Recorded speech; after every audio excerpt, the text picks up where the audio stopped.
At the tone, the broadcast will begin in 2 minutes, 30 seconds.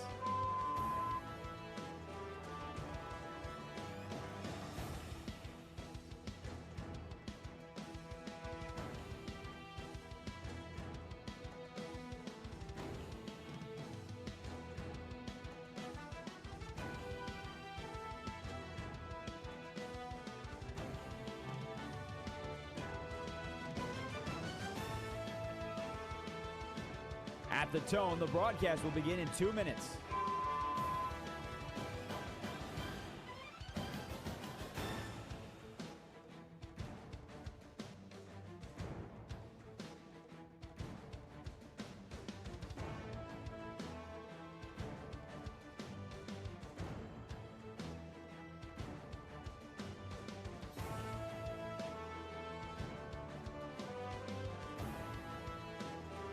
At the tone, the broadcast will begin in 1 minute, 30 seconds.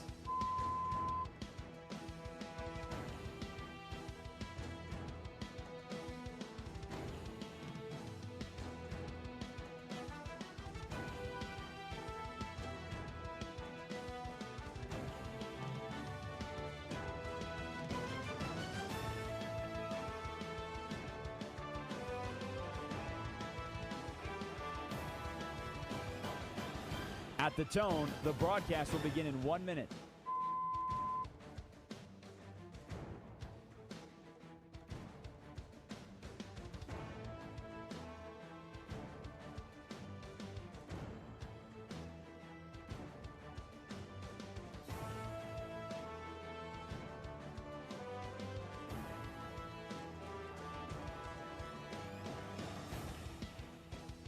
Stations, this is your final time check. At the tone, the broadcast will begin in 30 seconds.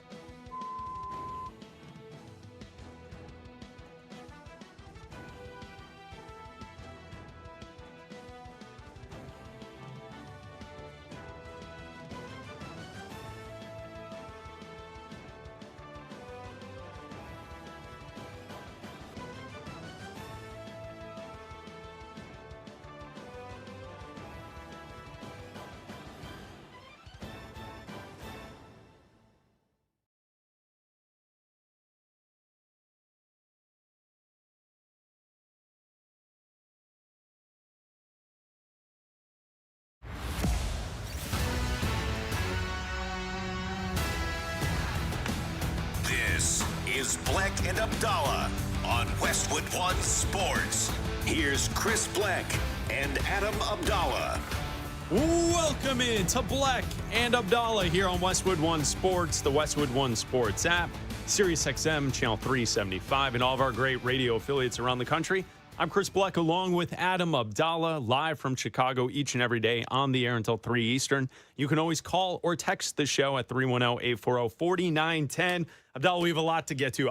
You are in a feisty mood today. No, why are you saying that? Moments before the show started. Moments before the show started. Why are you saying that? I think I said to you 20 seconds before this show started, I looked at you and I said, you want to fight? Well, yeah, because you come you come through No, here. you know why? You and I are just going to do our best Max Crosby, Kirk Cousins impersonation from over the weekend. I think we know who the Crosby is in this situation. You G. Williker and guy. Go ahead, say it. What do you think? Who is who? Who's Kirk Cousins? Who's Max Crosby? You are, judging by the periwinkle shirt that you're wearing today, what's wrong with this shirt? You are more likely to give me a G. Willikers than I am. As many times as I've come close to swearing on these airwaves, you are much more likely to be a G. Williker, G. golly gosh darn guy than me. You're tootin'. Yeah, exactly. You are much more the Ned Flanders.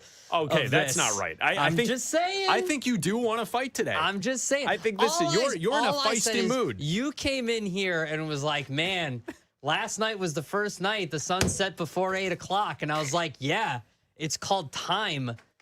You guess what? It's going to set earlier than it was this year. The exact thing you said was, it happens every year. It happens every year. Cool. And guess what? And it's going to be earlier this year. And I looked at you and I said, do you want to fight? It's going to be earlier tonight and tomorrow and the next day. And then Roy in Culver City, California goes, you guys are on the air. And I go, welcome in to Bleck and Abdalla here on Westwood One Sports. Like, it doesn't happen every year. Of course it happens. What I was only pointing out so then you could savor and enjoy the end of the summer. I do savor and enjoy. Each day, I just don't understand. For the next month, we lose like 3 minutes of sunlight at the end of the day. That's all I was saying. I'm just giving you information. I observed something. I saw it talked about that like yesterday was the last or the first day that we are now, the sun is setting in the Midwest at 8 Central. Okay. And so now from here on out, you're losing like 3 minutes of sunlight a night. All right. I was just letting you know, friend, and you want to turn it into a fight. That means we're 3 minutes closer to football a day. Well, no, that's how I look at it. Is that how it is when the sun sets, then football begins? That's how I look at it. They can't start football till the lights turn on, buddy. That's how I look at it. You want to be all Debbie Downer about it. People that complain about that are like the people that are like, I lost my fantasy football but I wasn't game complaining. by 3 points. It's like, okay, I don't care. I was talking about enjoying it. Take advantage of it. And I know in different parts of the country, you might get the sun is now setting before 9 o'clock now. Wow. So you're like, wow, this, because like people who are in Indiana, who are on the western part of the Eastern time zone, the border. Yeah, I mean, the sun's up later. I'm just saying, it's nice to have the sun up at night in the summer, isn't it? And I was just letting you know. And you've chosen violence today on the show because you were also complaining about something else that was one of the things that I just messing up your day. That I just don't care about people caring about, I guess. When people are like, we're losing so much sunlight. Yeah, and guess what's going to happen next year? You're going to get more. Okay. And then you're going to get less. Yes. And then the year after, guess what's going to happen? You're going to get more. Yeah. And then you're going to get less. Yeah. And then what's going to happen the year after that, Chris? You're going to get more, and then you're going to get less. But what if? Huh? No, you're going to get more. Yeah, you're going to get more, and then you're going to get less. Yeah. It's Bleck Abdalla here on Westwood One Sports and the Westwood One Sports app. So on Friday, Max Crosby and Kirk Cousins got into a fight. Like this. Probably arguing over this. Saturday, they were both held out of practice. Today, I wonder how many teams are calling Las Vegas asking, is Crosby available? You tried to trade him in the offseason. The Ravens backed out. So he goes back to the team. You're not going to win this year. And you're going to start Kirk Cousins, which doesn't make any sense for the future of the team either, because Fernando Mendoza should get all of the reps with the first team and all the attention here in the offseason as the kid who's the future of the franchise. So you don't need Max Crosby. If you're Dallas, if you're Chicago, are you calling today seeing if Max Crosby is available and seeing what it would take? And with stuff like this, does that kind of shed light on the idea that, like, all right, it's causing fights in practice, he's hitting our quarterbacks in drills where you shouldn't be hitting the quarterback's arm. Is it going to lead to Max Crosby eventually getting dealt here during this season? I think it will. I don't think the fight has anything to do with it. I don't think that Friday's incident has anything to do with frustration boiling over for Max Crosby or his want to be off the team. I think it's just a camp fight. Look, man, it's hot out there. We've seen camp fights throughout this last week and a half, whatever it's been for training camp. We're going to see more as the weeks goes on. We've got 5 weeks until the season starts. You're going to see a lot more fights. Like, guys are going to start to grade on each other. That's why I think that you've seen a lot more teams gravitate towards these joint practices ahead of preseason games with certain teams, because you can't just hit each other for extended periods of time, right? Like, it feels different and it feels good to have practices against other teams. And that's why you'll see a lot of these teams will get their, snap counts and their rep counts in against these other teams and then not play as long as they would in the preseason games, because the coaching staff believes that they got all their reps in or whatever against because they consider that as close to a game as possible, which, whatever, you want to believe that's good or bad, that's for the coaching staff. That's fine. But I don't think that this leads to anything. What I do think will lead to it is that we are seeing players drop day in and day out. I mean, you saw 2 offensive linemen just today. The Commanders announced today that Laramie Tunsil is going to be out maybe the entire year. You saw the center for the Lions. Yeah. Dan Campbell announced today that he's going to miss probably the first month or so of the season. Mays. So you've got guys that are dropping. And now I understand that those aren't defensive ends like Max Crosby is, but my point is that injuries are starting to pile up. And eventually, a defensive end, someone, will get injured. And then that call will be made. And we know the value of Max Crosby, which was 2 firsts, probably went down once the trade was canceled and the Ravens went back on it because of the knee issue. And they said, hey, we don't want to trade anymore. So now maybe the value is 1 first-round pick. Well, if you're playing from a position of power, if you're the Raiders and you're like, hey, well, you want your guy when is injured. So-and-so player might be out for the entire year. Now you want Max Crosby. Maybe it costs 2 firsts again. Maybe because you lost X player for an entire year, you're a title contender because this player is out for an entire year. You mentioned the Bears. If Montez Sweat gets injured, which he's been banged up in training camp so far this season, this preseason, if he has an injury for the entire season, you could go out and say to the Bears, hey, you need someone for the entire season. It could cost you 2 first-round picks. You know what I mean? Any other team that needs a pass rusher. So, to me, I don't think the fight has anything to do with it.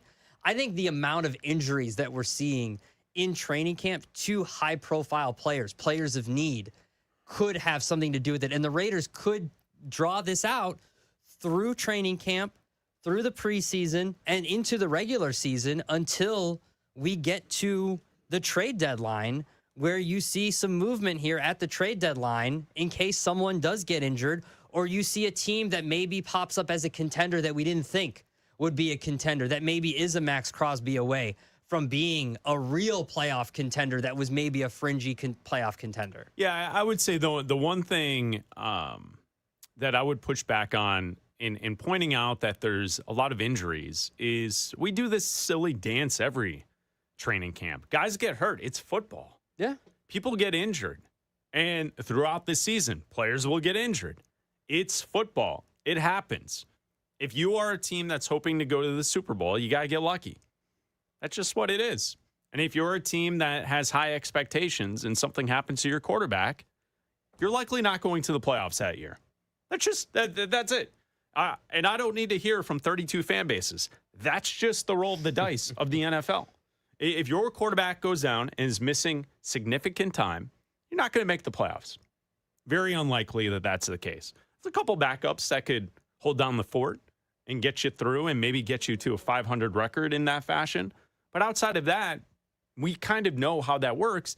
And there are always injuries in training camp. Tunsil, that stinks. Mays for the Lions, stinks. There are injuries all over the place. You mentioned Chicago, Luther Burden.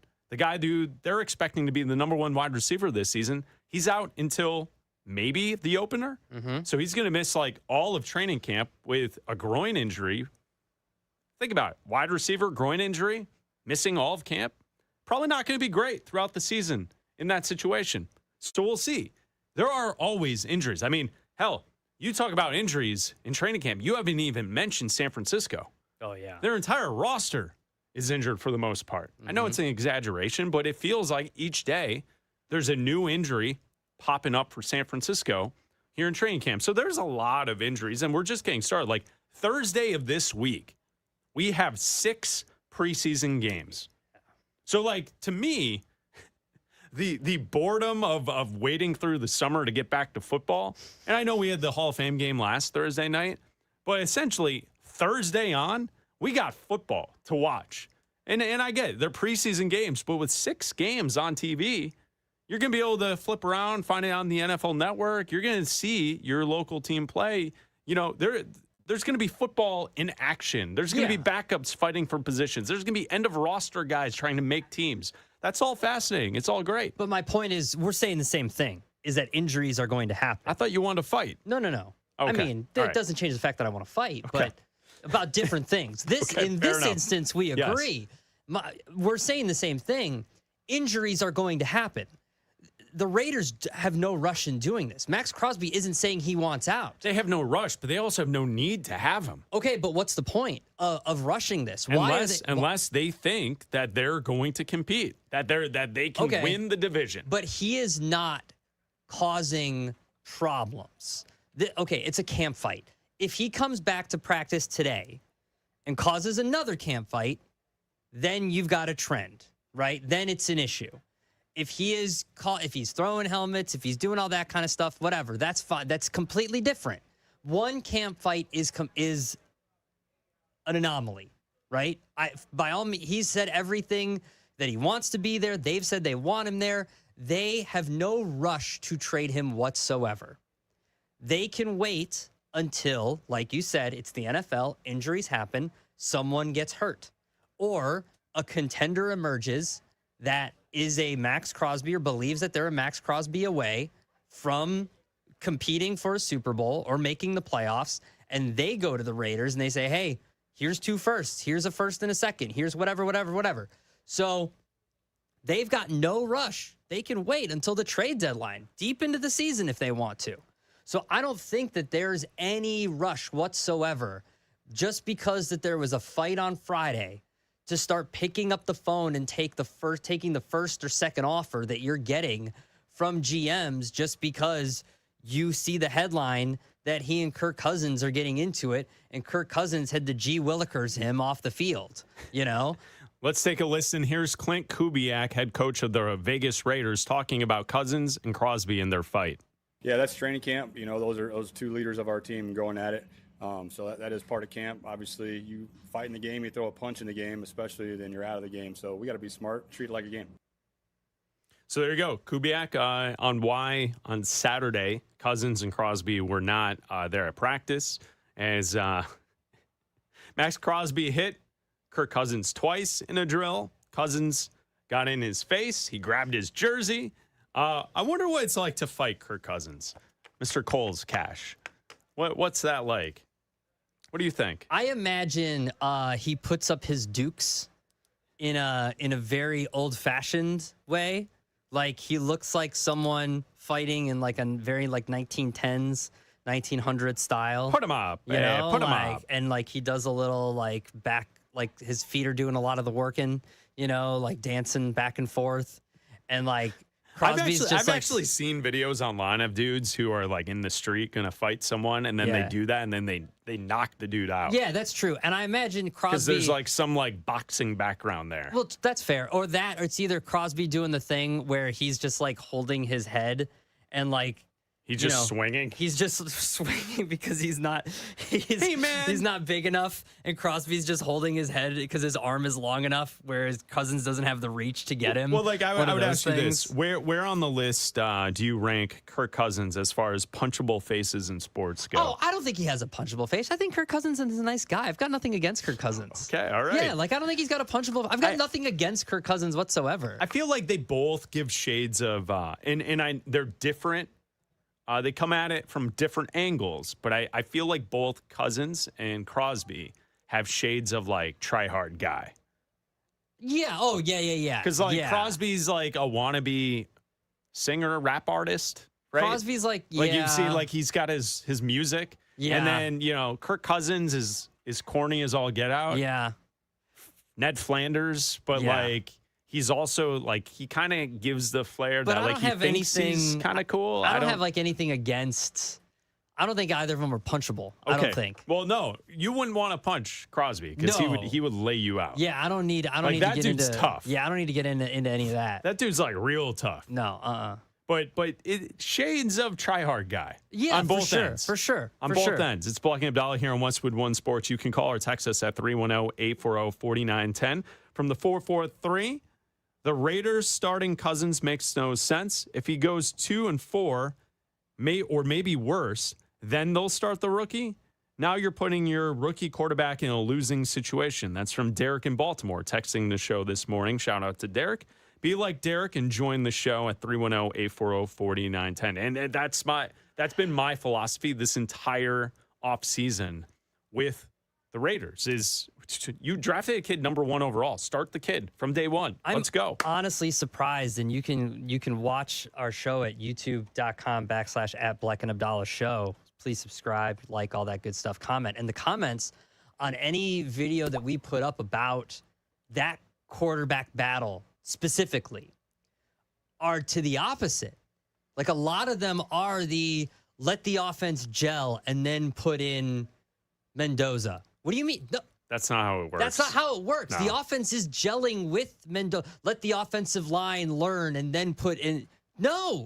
You put in Mendoza to learn with the offensive line. They get familiar with Mendoza. I'm honestly surprised by the amount of people that don't want Mendoza to start right away. Maybe it's a very vocal minority that is just commenting and that believes that this is the way that you're supposed to have the rookie sit. Sure. Because they've seen the 2 or 3 examples that ascend to be these great quarterbacks. And it's like, guys, that's 2 or 3 examples that ascend to be great. There are more examples that start right away than not. Yeah, who turn out to be great quarterbacks. Absolutely. It's Bleck and Abdalla here on Westwood One Sports. I want to play a game with you coming up. Is it something or is it nothing? Is it something or is it nothing? Is something weird going on in San Francisco that has nothing to do with the players and the practice field next to the substation? Is it something? We'll explain that coming up next.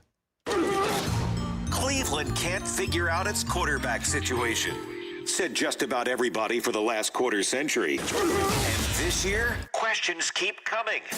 Shedeur Sanders or Deshaun Watson? Those are the options in Cleveland. You are a factory of sadness! Westwood One Sports.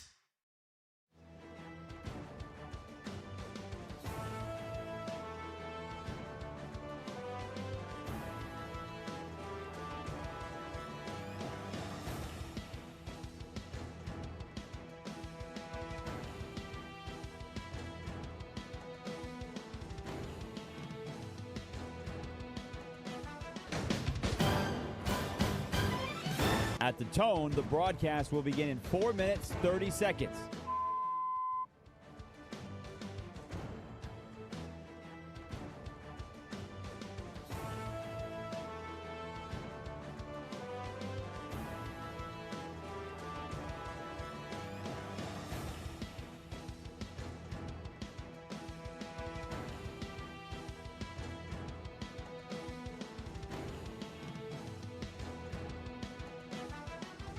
At the tone, the broadcast will begin in 4 minutes.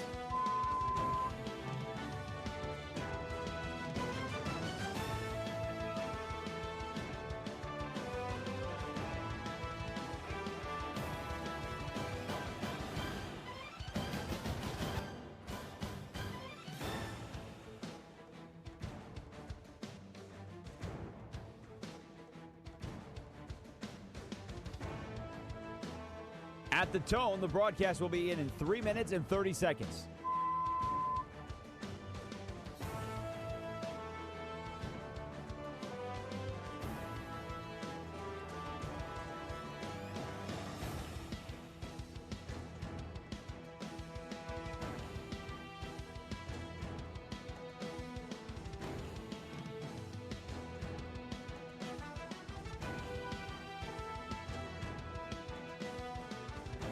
At the tone, the broadcast will begin in 3 minutes.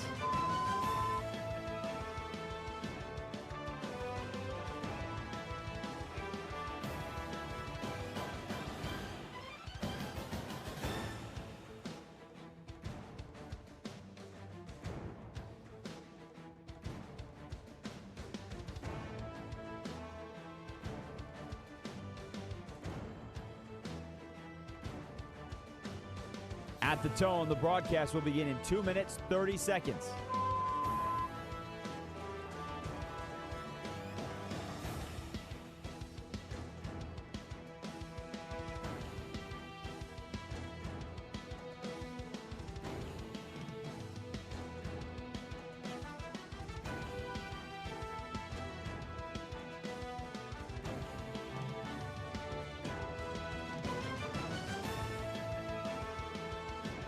At the tone, the broadcast will begin in 2 minutes.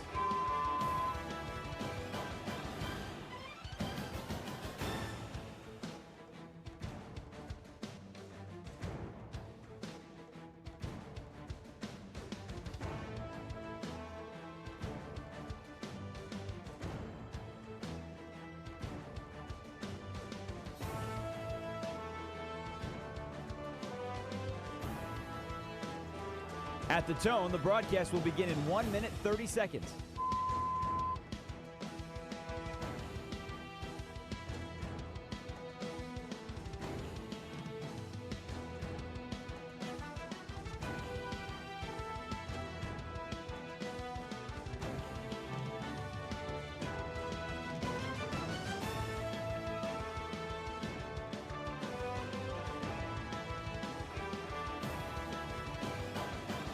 At the tone, the broadcast will begin in 1 minute.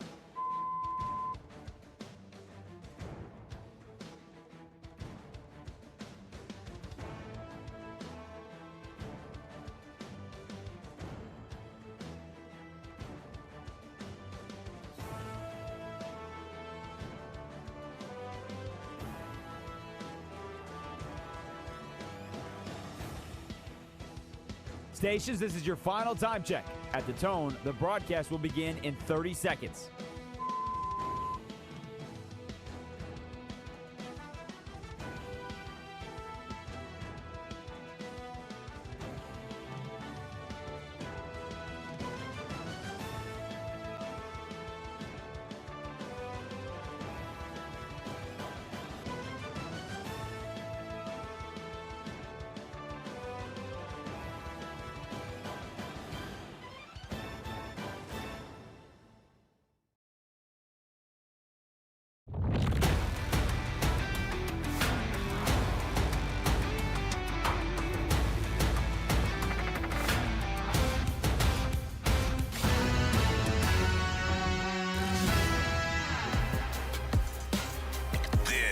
Is Bleck and Abdalla on Westwood One Sports. Here's Chris Bleck and Adam Abdalla.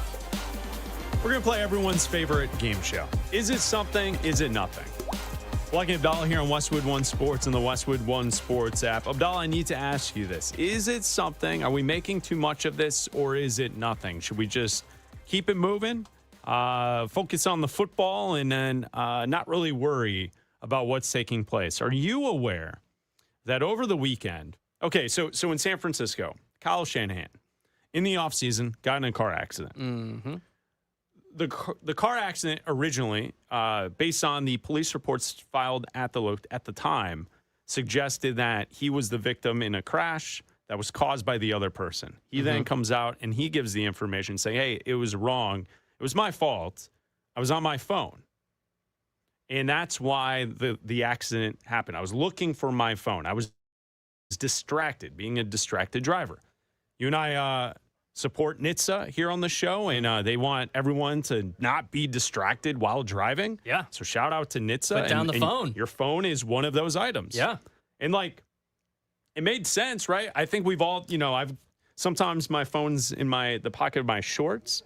And when you get into the car, you're driving, and all of a sudden the phone, you can feel it on well, not even that. You can feel it slowly slip out of the pocket. You ever have that happen? And it falls in between the seat and the door. Yes. And it's like, well, I'm not going to be able to get that until I pull over, right? Or until you get to your destination, because you can't reach the little spot between the door and the little gap there is just perfect for a phone, but you can't get your hand into that spot. See, you're left-handed, right-handed folk. If I put it in my right pocket, it's even worse. It's the console. The console, and then you're like, you're not getting that at all. The way you have to do it, and pardon the expression, easy. You got to go from gotta behind the seat. You got to go from the back. You got to open the door. Yeah. The door from the back, you got to open it, and then you have to go from the back to grab underneath and to get your phone. Yes, you do. Even in that situation, it's difficult. Yes. Right? It's not easy. You got to wedge your hand under, and then all that stuff under there is sharp. Everything. You're right. Isn't that and greasy? Why is it so sharp underneath the car seat? Why is everything trying to give me tetanus under there? Yeah. There's always like a loose fry. It's a gamble. I'm not eating that fry. See how long it's been there? I don't know. There's always a loose fry underneath the seat. Yeah. And like 1 penny. Just 1 penny, a loose fry, and then your phone. And for me, like 10 Cheerios. Yeah, 10 Cheerios, yes. Yeah. I would say, it made sense. When Shanahan said that, it made sense. Now, there were some pushing back and questioning, why wasn't this reported ahead of time? Right? He missed the start of training camp as the, quote, coach of the team because he was getting better after the accident. So why didn't the reporters report this when a lot of people knew that this accident took place before training camp even started? See what I'm saying? Weeks ago, right? Yeah. Mm-hmm. So over the weekend, we have new information. That's why I want to ask you this. Is this something or is it nothing? Take a listen. Here is Kyle Shanahan talking about the accident over the weekend. Yeah, I mean, I didn't sit there and feel like I didn't have a ton of guilt over it or anything. I think the word's an accident, and it truly was that way. But you realize how quick and close that stuff can happen. And, when you're going at 20 miles an hour, you're not really in your autopilot. I honestly have zero worries. I have so much trust in that stuff. And that was a good lesson that you can't ever have zero worries. But I think it definitely could be an example for a lot of people. So that's Kyle Shanahan. He slipped in there autopilot, which he thought the car was on autopilot, and then it was accidentally turned off. I'm confused. Why? The story originally was that he was distracted because his phone. Mm-hmm. And now the story is there's autopilot involved, and you got to pay attention to the autopilot even though you think that that's in control. Mm-hmm. Why is the story changing? Well, I think the story is that I don't know if it's necessarily changing. Or why are there new details being added to the story? That's what I don't get. I don't know if there necessarily is. Is it something or is it nothing? Well, okay, so it's a little column A, little column B, right? I don't know if the story is necessarily changing, right? So he said he was reaching for his phone. And while reaching for his phone, he thought his car was on autopilot. It wasn't, thus resulting in the veer and the crash. Sure. I don't think that that's changed. He thought the car, he's just now saying that he thought the car was on autopilot. Nothing has changed in the fact that he was reaching for his phone, the car veered, crash. I think the only thing that we are learning now is that he thought the car was in autopilot, veer, crash. So right? you would be leaning then, this is nothing. Well, here's the thing though. I'm leaning that it's nothing in that sense. I'm also leaning that it's something that we're now talking about this more than we're talking about a coach having to leave his team during the draft to go to marriage counseling and separate himself from the team.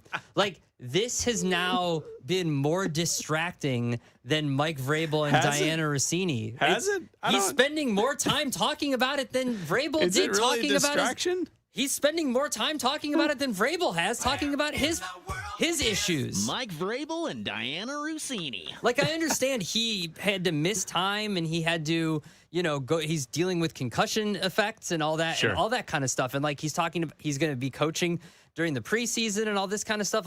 I understand there are real life health things going on here. And he was asked for he was giving a health update.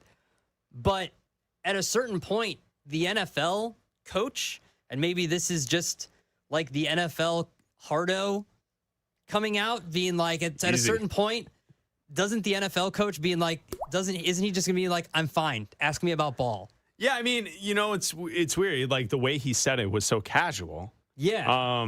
I guess that's not even something I considered also to your point, why are we paying so much attention to this? I wasn't really concerned over it. Once he said that he was distracted by his phone, it's dude, don't be on your phone while you're driving. Don't be on your phone. That's easy. I don't care about the minutia of the the wrongful blame was placed. They fixed that, right?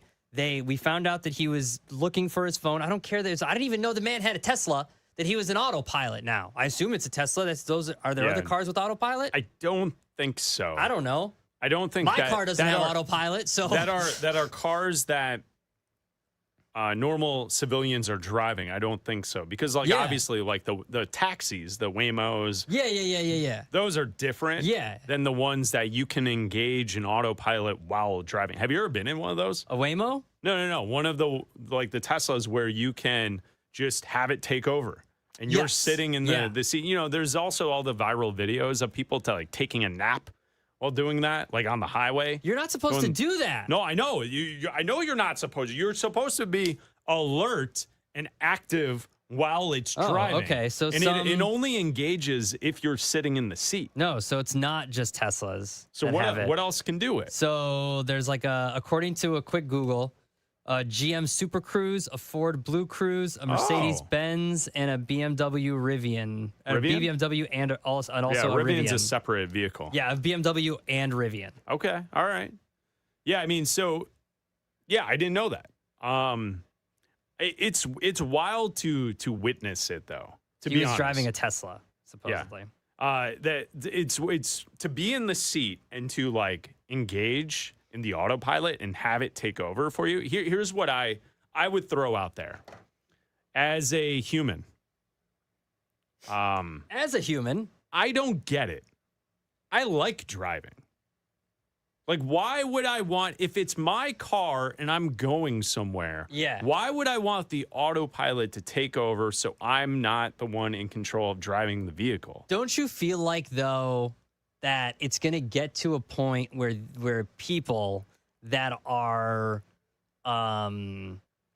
these have you seen those videos where a guy is the guy on the internet is like, I live 3 days in one day, where by the time Supermaxers? where the guy's by the time you wake up, those people I've already lived 2 days by the time you wake up. Those people are such idiots, I mean?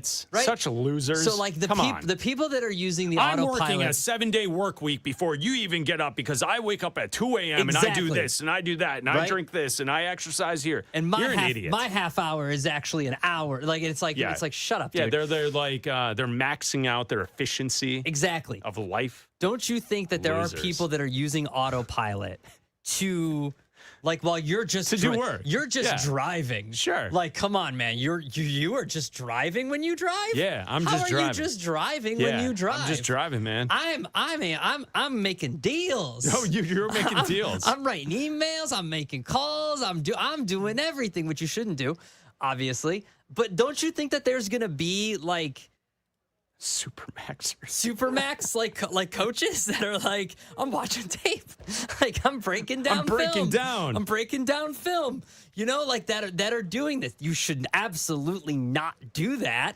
obviously, but that's what this is going to lead to. That's what these horrible autopilot systems are going to lead to. You can call or text the show at 310-840-4910. From the 401, the text reads, is it more likely that Shanahan is lying about the autopilot failing or more likely the Tesla autopilot failed? LOL, exactly. Shanahan is lying from the texter. 401. I mean, I don't know. I don't know if the autopilot failed. I think what he was saying is he thought it was engaged in autopilot and he was the one driving. I mean, look, he admitted fault because he came out and said the police report was wrong. He was at fault because it originally said that she was at fault. And then, so he's already admitted fault. Yeah, I don't know. That's why I asked you. Is it something? Is it nothing? I think it's gotten to the point now where we're talking about it more than we thought that the Vrabel-Rossini thing was going to distract from Patriots camp. And now this has become a distraction from 49ers camp. And we already have enough distractions, not necessarily distractions, but problems at 49ers camp with all of the injuries that are going on because they have oft-injured players, they have older players, their substation continues to just eat players' ligaments alive. So there's a lot of things going on at 49ers camp, and this is not helping. Yeah, I think we should go after these super maxers. These guys I hate it. They're in Don't these videos. tell me how to live 4 days in one day. I sleep. It's like the. I sleep at 15-minute periods 4 times a day, and that's all the sleep I need for my life, and everything else is work. I'm doing this, and I'm drinking a gallon of raw eggs every day because it's the way to max out my body. It's like, dude, Gaston, chill. Yeah. Like, what are you doing, Come man? on, man. It's like, I just don't understand how you can, by the time I live 3 days in one day. No, it's 1 day. It's 1 day.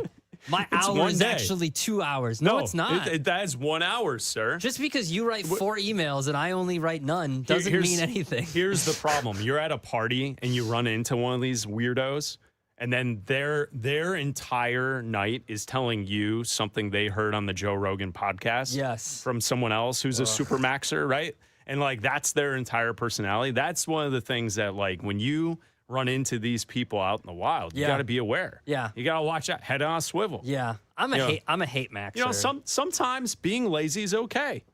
Sometimes that's what I am. I'm a lazy maxer. The Bleck and Abdalla show, advocating to be lazy. Yeah. Just be lazy every once in a while. Lazy maxers. Yes.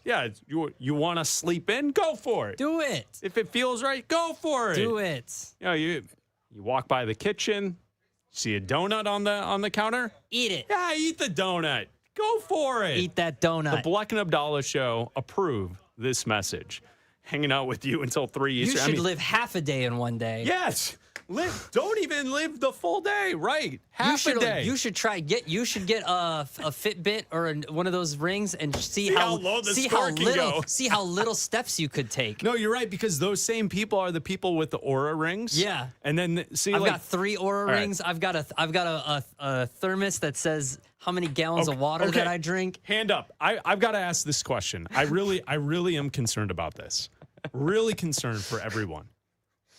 Why, at all times, is everyone collectively at the same time so concerned about how much water they're drinking? I'm not.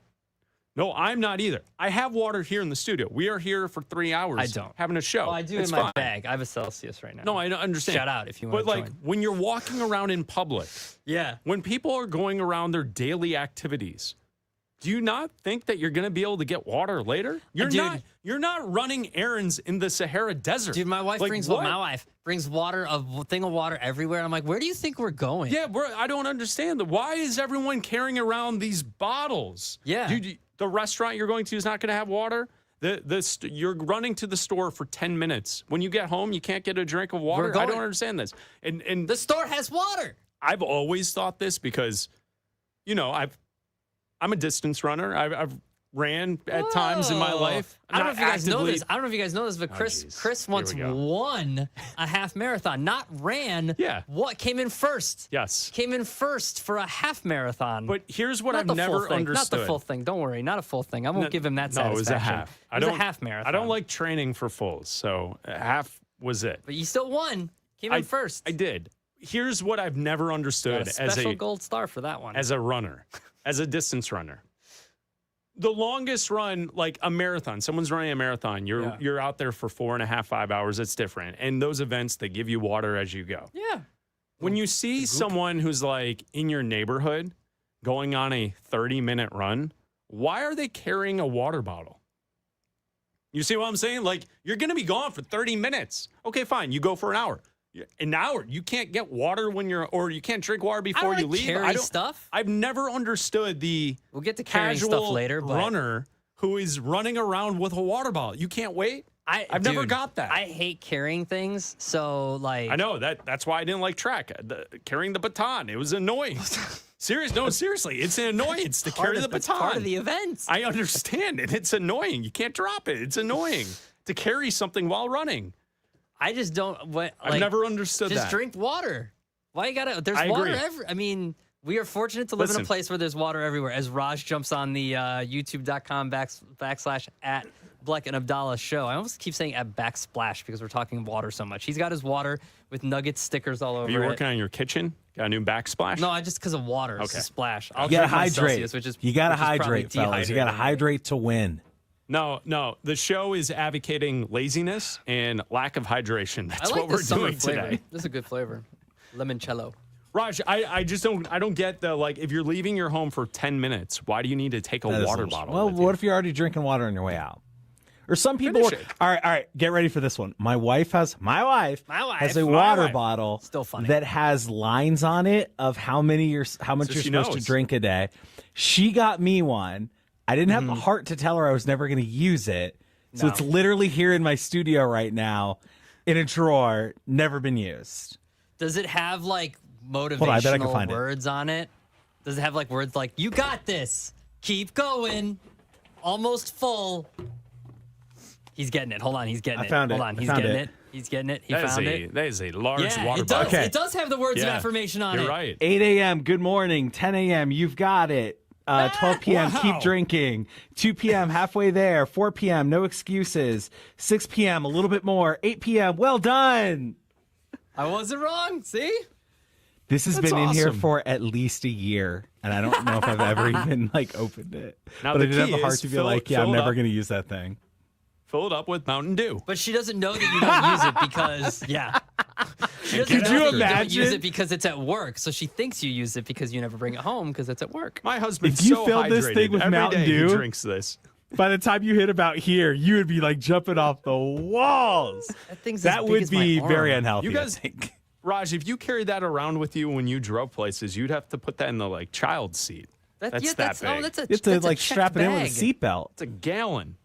All right, so that's the end of the rant. And the other, my thought on the Oura rings is I feel like the people who are constantly being updated with their little pieces of health information throughout the day, that they're actually worrying themselves more than knowing if they're accomplishing those goals, right? Because the rings will tell you if you sleep poorly.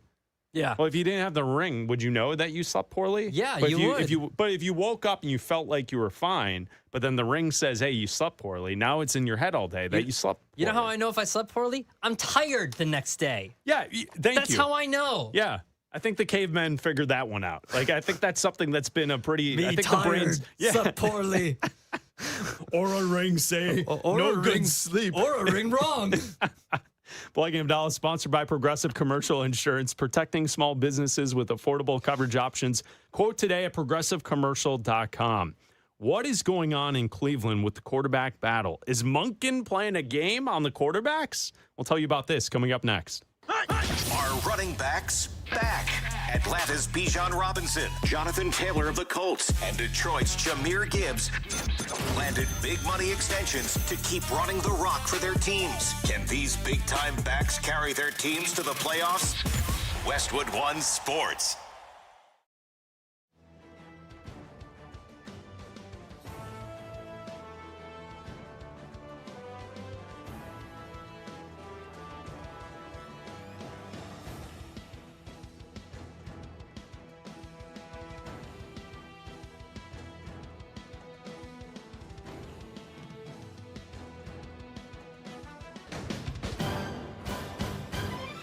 At the tone, the broadcast will begin in 4 minutes, 30 seconds.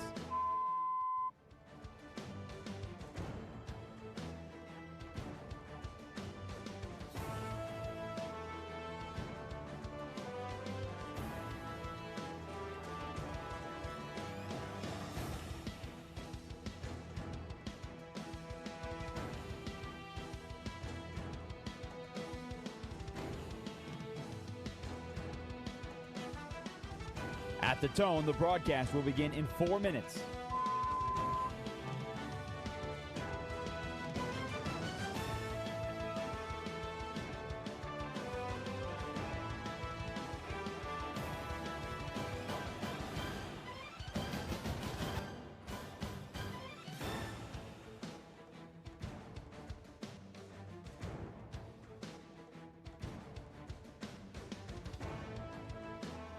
At the tone, the broadcast will begin in 3 minutes and 30 seconds.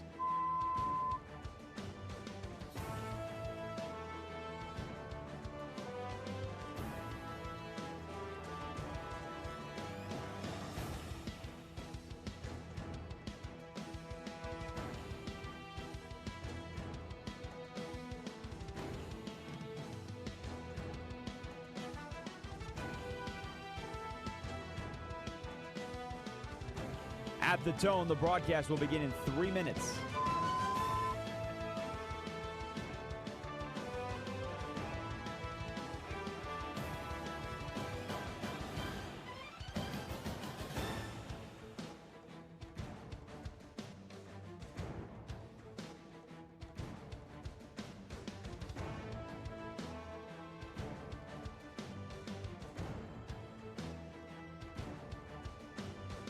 At the tone, the broadcast will begin in 2 minutes, 30 seconds.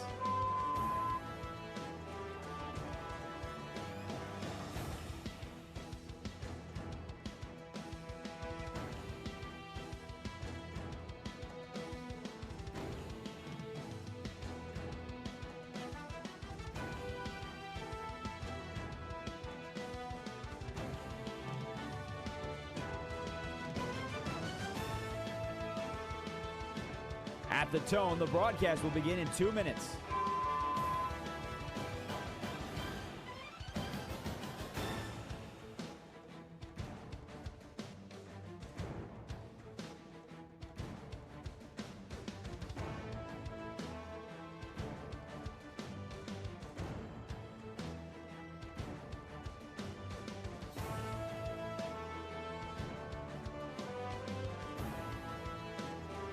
At the tone, the broadcast will begin in 1 minute, 30 seconds.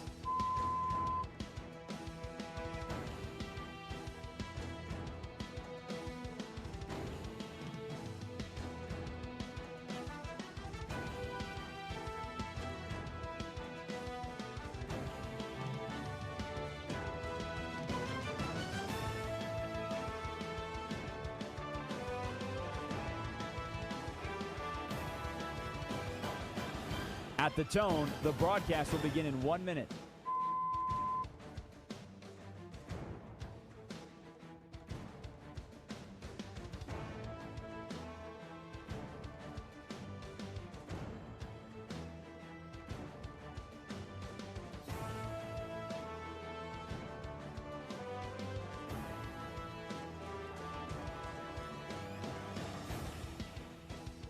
Stations, this is your final time check. At the tone, the broadcast will begin in 30 seconds.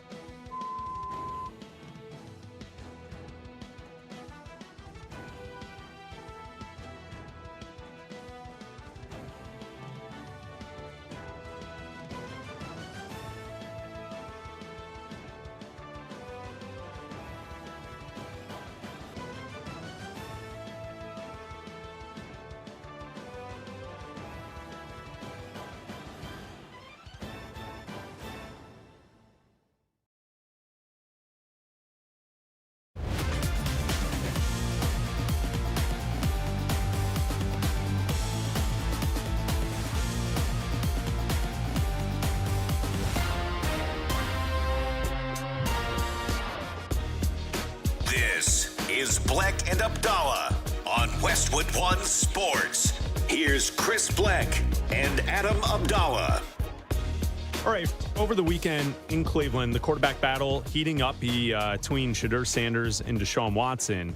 Is our guy Todd Monken playing games with the two quarterbacks? Is he trying to rattle the cage, trying to? I was just trying to get a sweet haircut. Well, you got your haircut, but I was just trying to get a sweet haircut. Todd Monken. Did you see this over the weekend? There was a practice, I believe it was on Saturday, where Deshaun Watson was supposed to be with the first team. It was a first team day for Deshaun Watson. They've been doing this thing. They go back and forth, right? Mm-hmm. Which, if you listen to ex-NFL players talk, splitting up the reps doesn't benefit anybody. No. Going back and forth between the two quarterbacks, yeah, sure. They can say all the right things in the moment, saying that, like, yeah, competition's good. Yeah, we're all getting our work in, all this. The offense is not having the progression it needs in camp if you keep switching quarterbacks, switching personnel, switching players. So on Saturday, it was supposed to be a Watson day.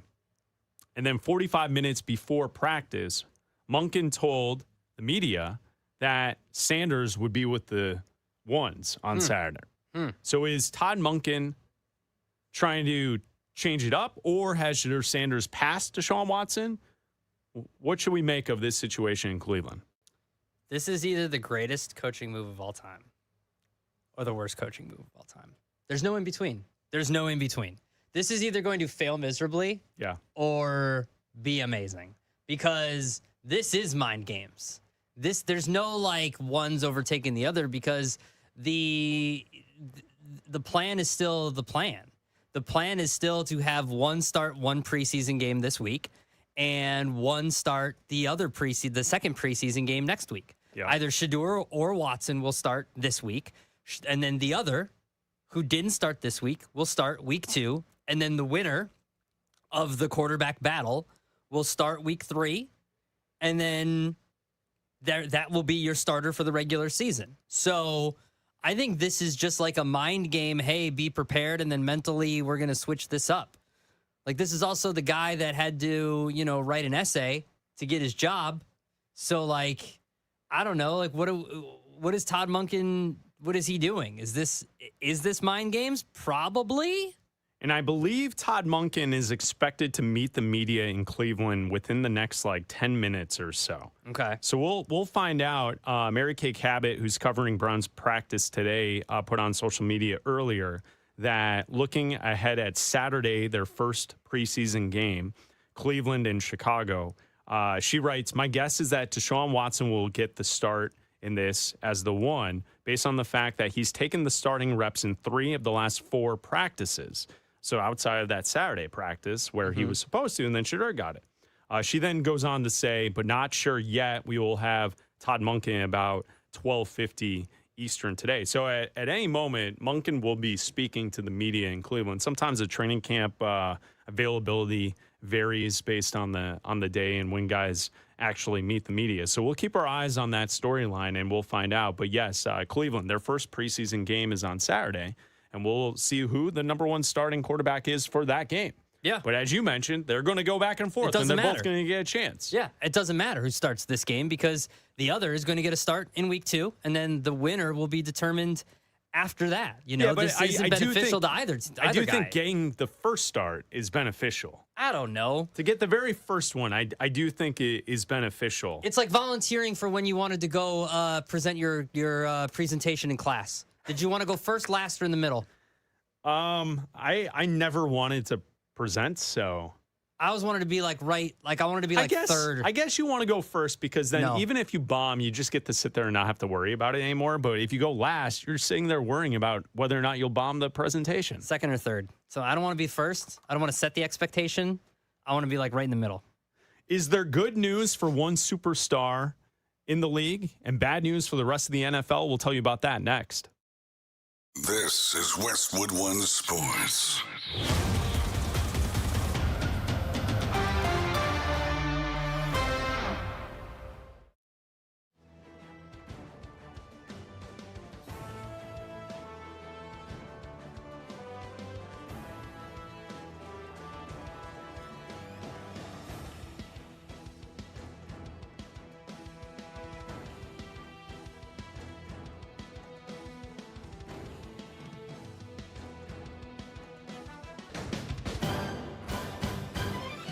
At the tone, the broadcast will begin in 4 minutes, 30 seconds.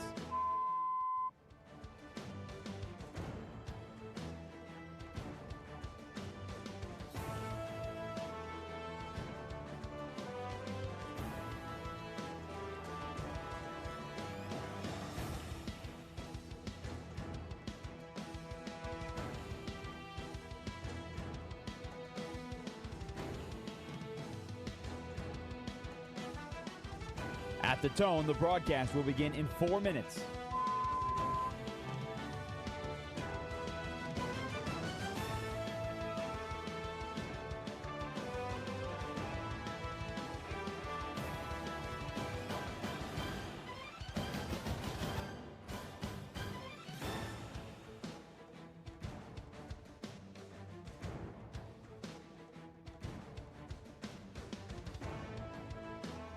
At the tone, the broadcast will be in 3 minutes and 30 seconds.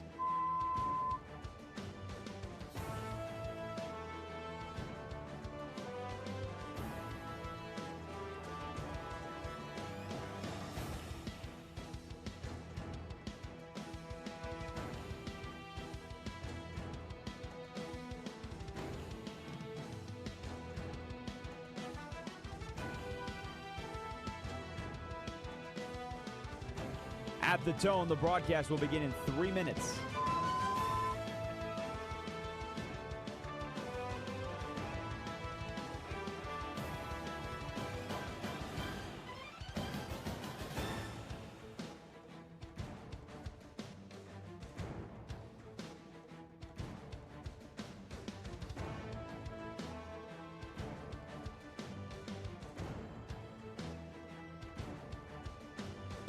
At the tone, the broadcast will begin in 2 minutes, 30 seconds.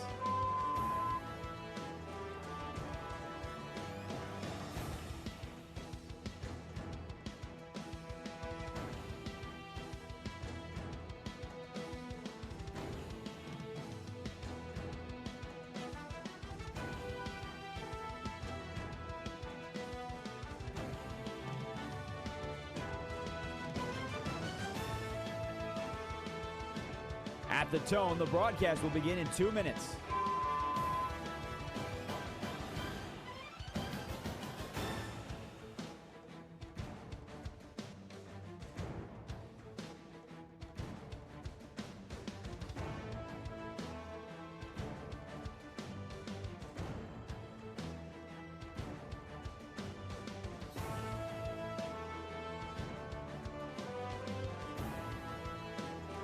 At the tone, the broadcast will begin in 1 minute, 30 seconds.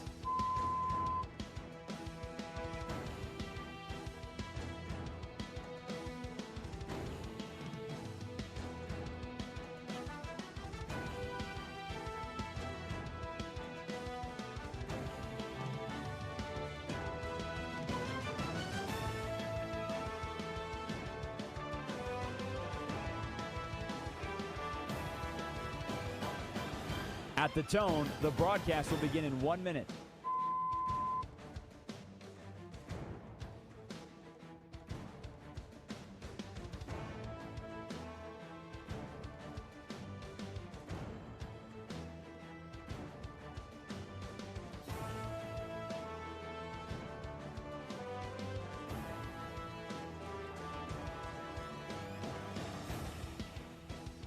Stations, this is your final time check. At the tone, the broadcast will begin in 30 seconds.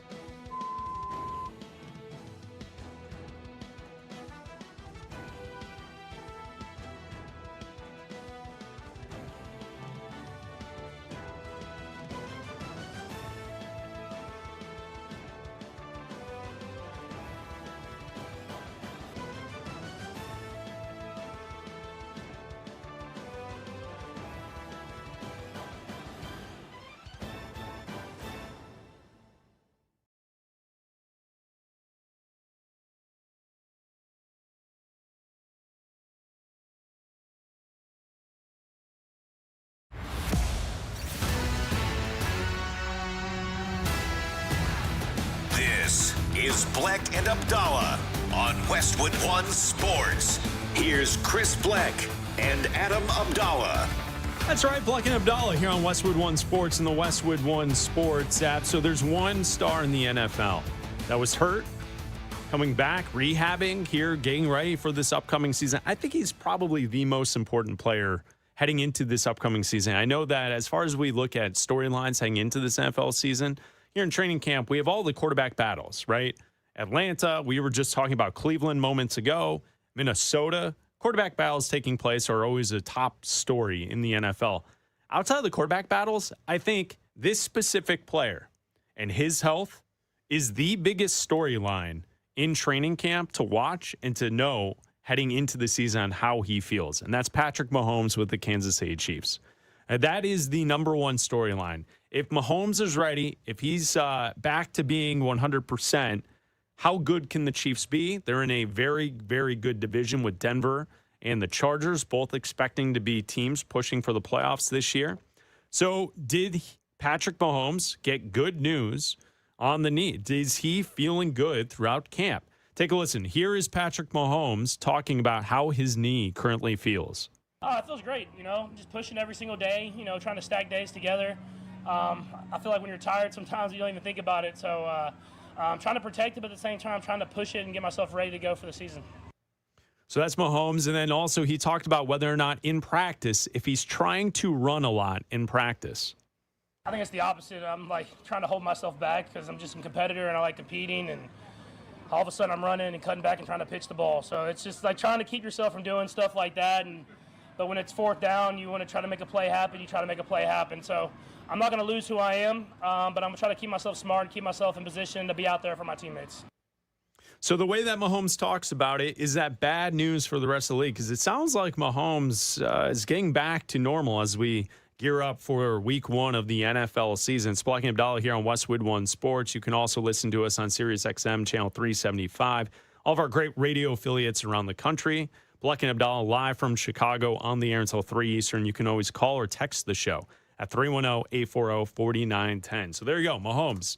Sounds like he doesn't even notice the knee when he's out there at practice, but he's trying to hold back so he's not overexerting himself here in camp.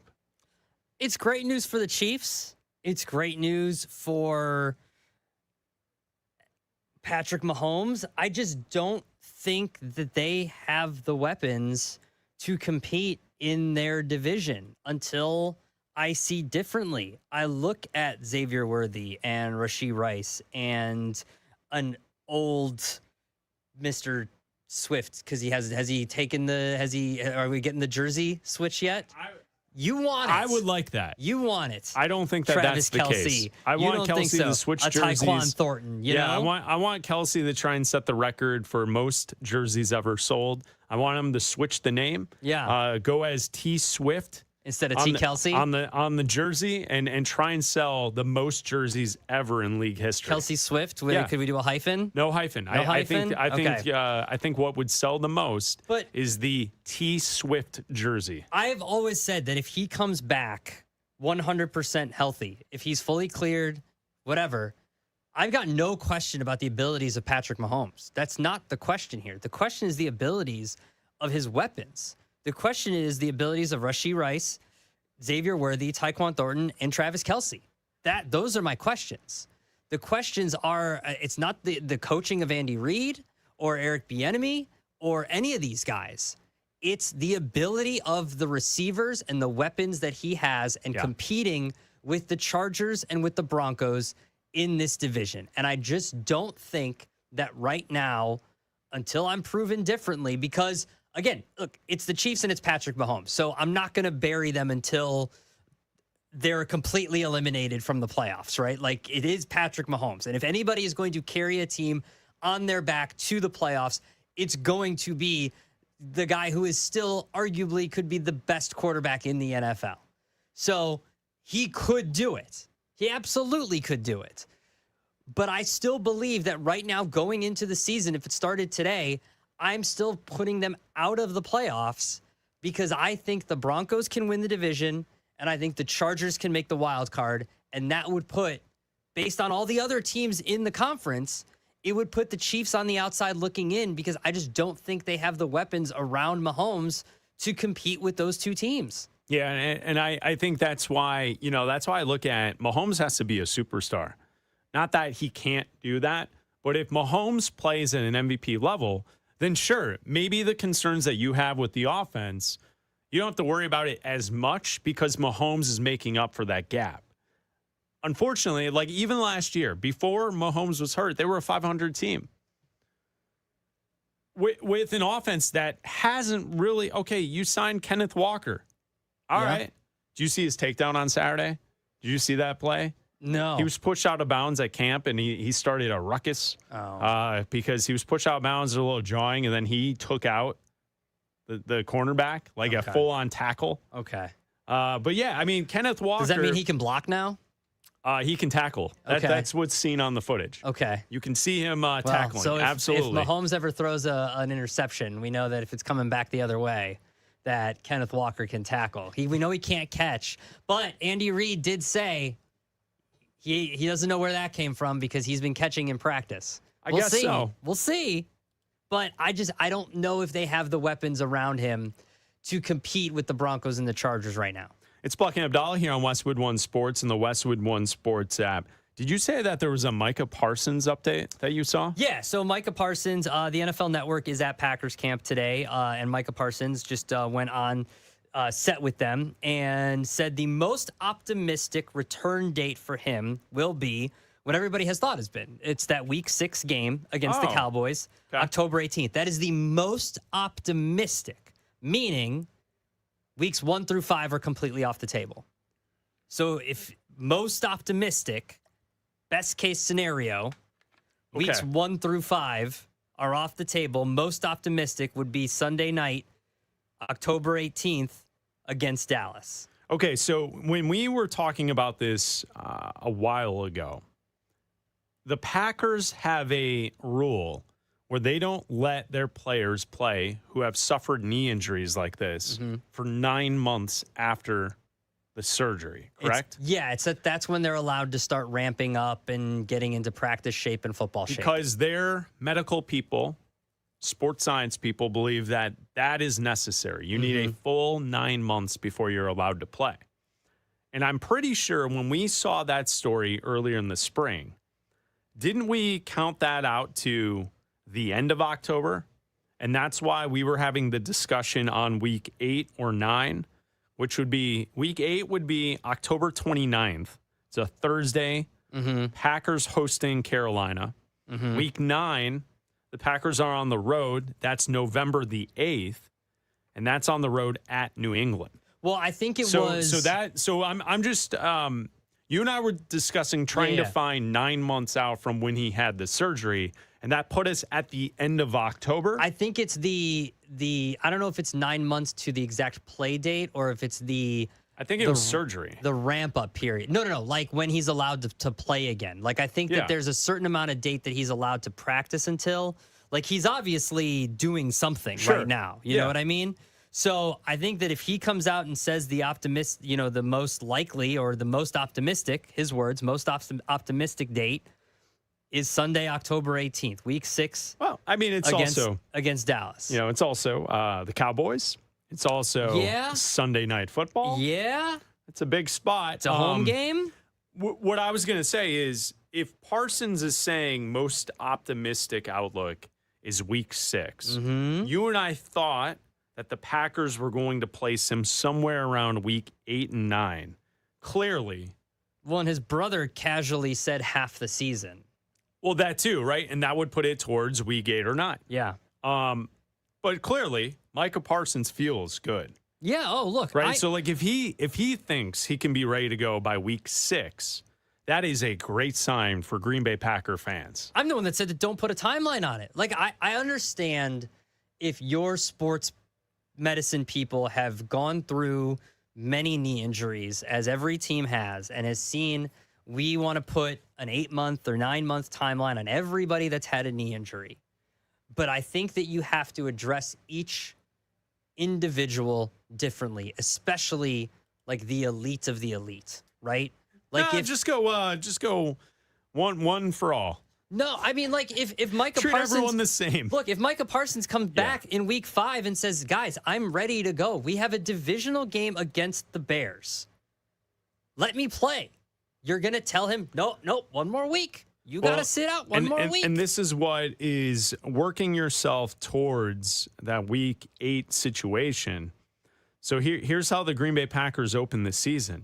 Green Bay on the road at Minnesota. Week 2, on the road at the Jets. Week 3, short week, home, hosting Atlanta. Week 4, on the road at Tampa Bay. Week 5, at home, hosting Chicago. Week 6, home, hosting Dallas. So you have 2 divisional opponents mixed in there. I'm not sold on either Atlanta or Tampa right now. The South was bad last year, but both of those teams are hoping to be playoff teams this upcoming season. Green Bay can go without Micah Parsons. What would you say? 4-1?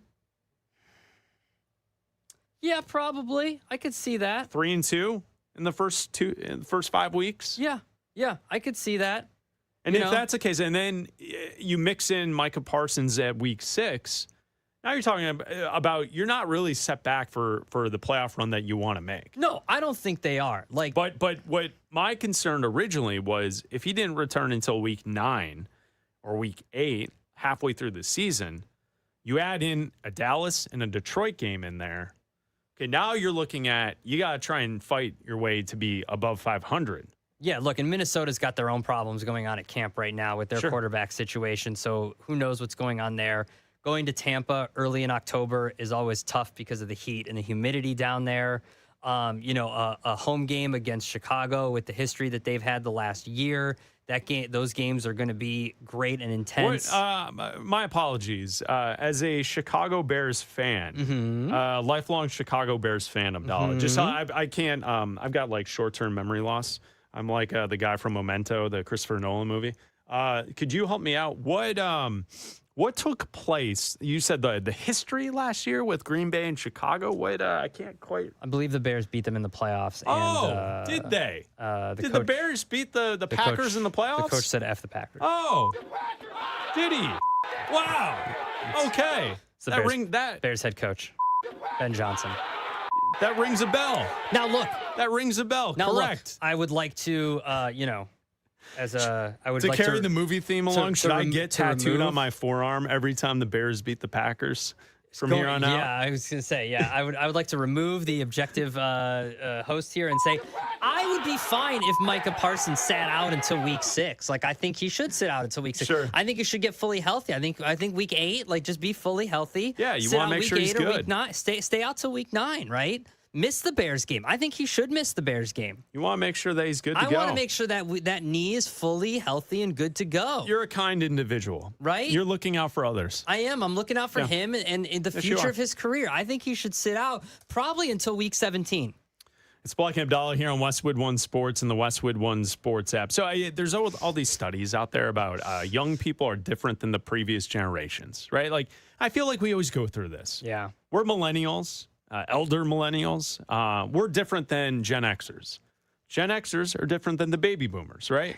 Each generation is a little bit different. The one thing that is certainly out there is that young people are not drinking the way that all of us kind of like grew up with. Okay. Like the parties, like the party scene it's different. Yeah. From what they are saying, what people are observing is that young people aren't going out as much. No. They're not partying the way we used to, right? Like back in our day, you throw a kegger in the woods. Oh, yeah. And people would just show up, right? $5 a cup? Yeah, it's all good. And the cup is important. So this is going around viral over the weekend. The Post says this. Gen Z party goes viral for making guests choose a cup based on their relationship status. So they have 4 cups set out. The 4 cups, a red solo cup, which is the traditional cup of parties, right? Yes. Like that's the go-to. All the parties I ever went to was just the red solo cup. Same here. Right?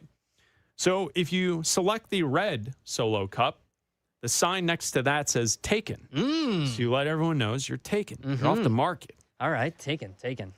There's a dark blue cup, and the note next to that says DTF. God, you're so colorblind. It's purple. Oh, is it really? Yeah, it's purple. All right. Dark. Wait, what's the difference? What? Does that change the conversation? Yeah, it does. It's just funny because before the show, you and Raj, we had an entire conversation about your color blindness. Yeah. And now it rears its ugly head once again. You know, it's a radio show. No one would know the difference. They would, because if we're showing the pictures, if someone wants to look this up and be like, oh, that's not dark blue. It's funny. It's just funny. It's funny. I know the next one is blue, but I think that's a light blue. So It's I thought a it was lighter dark blue, light blue. It is a lighter blue, but it's purple and blue. All right. Can you explain to the audience what DTF stands for? Image is now up, by the way, YouTube. So it's on YouTube now, youtube.com/@BleckAbdalla. Down to fun. Down to fun. Down to fun. Okay. Down to fun. Down to fun. Yes. The next cup, a light blue cup. Yeah. Per my eyes are telling me. Single AF. Yeah. And then the final cup, a green cup. Is that green? It's yellow. That's green. The green cup, it's complicated. So you walk around the party with a cup that is your relationship status. Yes. Is that cool? What? It's well, just. Then you know. I guess. Because it's like it's the obviously if this is like a party scene, in college, late high school, no one's walking around with rings on or anything like that. That's true. That's that true. way you know. You're not married yet. You're approaching, right? It's a college party. You're not approaching. You don't want to get, Soft approach, a soft lob, across the way, across the court, if you will. Well, because, Adam Abdalla, he was known, funny man. No, Adam Abdalla. So you had no, jokes, you had gags ready to go. Do you remember that one time we were at a bar and a dude just started doing magic? Oh my god! Oh my god! Whoa! I got to hear about this now. He was just he was a guy. He was a friend of a friend. He was a friend of a friend, and he was there. He pulled out a deck of cards. We were all of the age. We had to have been like 25-ish. Yeah. So we're talking quite some time ago. And so we're all like single, trying to talk to girls. Raj, we're all standing around like a bunch of losers together, right? Like no What did he girl do the in trick? sight. Like that he found No, like they a were like- coin there was behind your some- ear? yeah. Or what'd he do? There No, were so- some girls around, but they were like other friends of friends. Yeah, so like we're they striking were, out. We're striking out left they and were right. hit on a bull. You know what I mean? So like he was trying to talk to them. So he whips out the deck of cards. If you'll pardon the expression. And he starts doing magic tricks, and Yeah. we're like, "What? Pick a We're card, like, any bro, card. That And we're would like, impress this the is like- ladies, right? No. It was a big hit with the That's ladies. not a fair fight. This is like No. McGuire in the '90s in Major League Baseball. Like the No, dude's now doing man. steroids. Like, Yeah. how can I fight against a dude who's doing magic. magic tricks?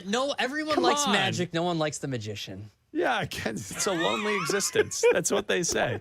It really is. But yeah, so there you go. The cups, So he would have Gen had Z the purple cups. cup. The magician, he would have had the purple cup. Oh at yeah. the party. Oh yeah. And then he would do something, and like a little bunny rabbit would Yeah. pop out of it. Yeah. He would do something. He would do. Yeah. He would do something. And you two were blue cups in this story. In that telling me. situation, yeah. Yeah. Well, if there was a fifth cup, like an orange cup, just like losers, like Yeah. that would be the cup that we would be holding. Nobody in your group had a green cup? Nobody? I mean, I think you could probably argue that was the situation for us as well. Yeah, but when probably. you're I had out a couple and green cups. I probably had I mean, a couple nights with the green cup. yeah. Probably had a couple nights with the green cup. Probably a couple nights where I was holding 2 cups. Yeah, sure. Stack them. Yeah. Just no problem. Probably a night where I started with 1 cup and ended it with another cup. I mean, you never know how the night goes. Mine, the end result for mine, the cup would be like going to Taco Bell by myself. Yeah, on where's my way that home. cup? Yeah, where's Where's that? the Live in Moss cup? Live Moss. You were living Moss. Where's the Baja Blast cup? And 7 hard shell tacos. Yeah, that was Raj. What was your cup of choice back then? Back in those days, it would have been the blue cup. I would have been blue See? cup. Yeah. There you go. Yeah, I would All have of been blue us. cup. All Love of it. us. Aspiring for green cup, but in reality, blue cup. It's Bleck Abdalla here on Westwood Red One cup. Sports. I mean, that was like next. Well, like, come on. Like, yeah. who gets that? Who's Yeah. taking that cup? No, Come on. too young. You're too young What at are we that doing age. now? Come on, Point. keep it moving. Move the runner. It's Bleck Abdalla here on Westwood One Sports and the Westwood One Sports app. All right, so as we have one quarterback battle that continues to wage on, is it encouraging or disencouraging? We'll explain that coming up in One-on-One with Raj next. Cleveland can't figure out its quarterback situation. Said just about everybody for the last quarter century. And this year, questions keep coming. Shedeur Sanders or Deshaun Watson? Those are the options in Cleveland. You are a factory of sadness! Westwood One Sports.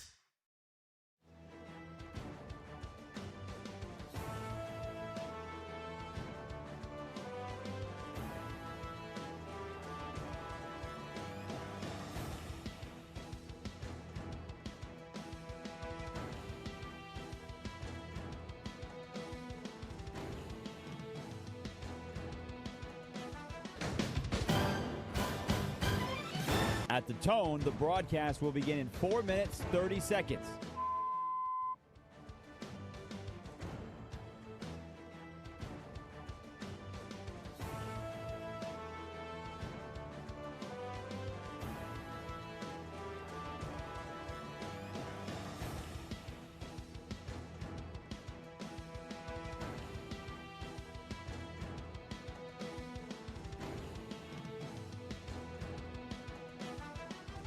At the tone, the broadcast will begin in 4 minutes.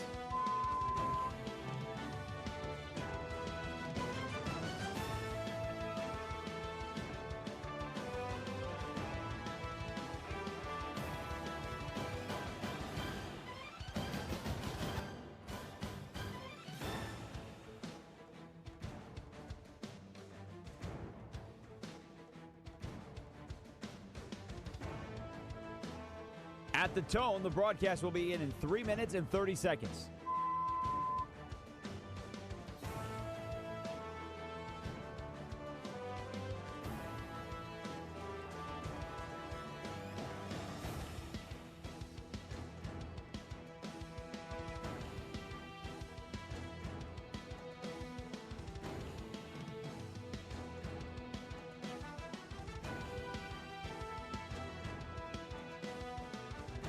At the tone, the broadcast will begin in 3 minutes.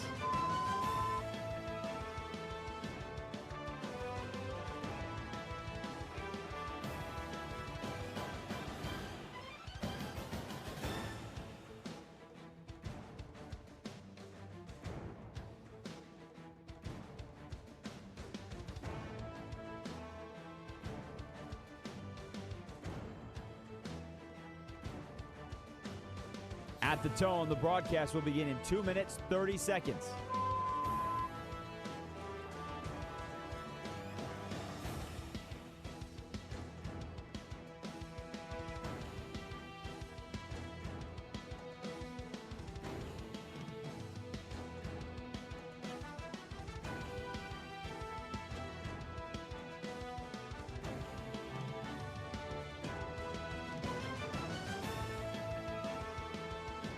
At the tone, the broadcast will begin in 2 minutes.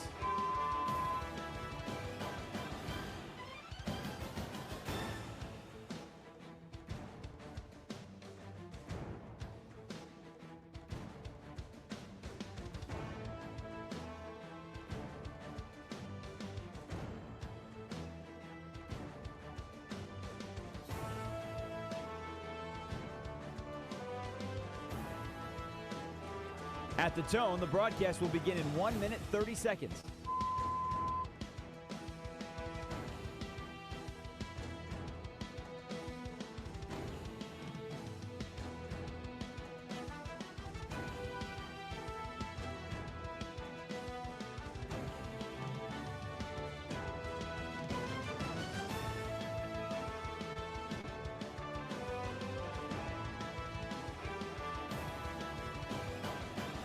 At the tone, the broadcast will begin in 1 minute.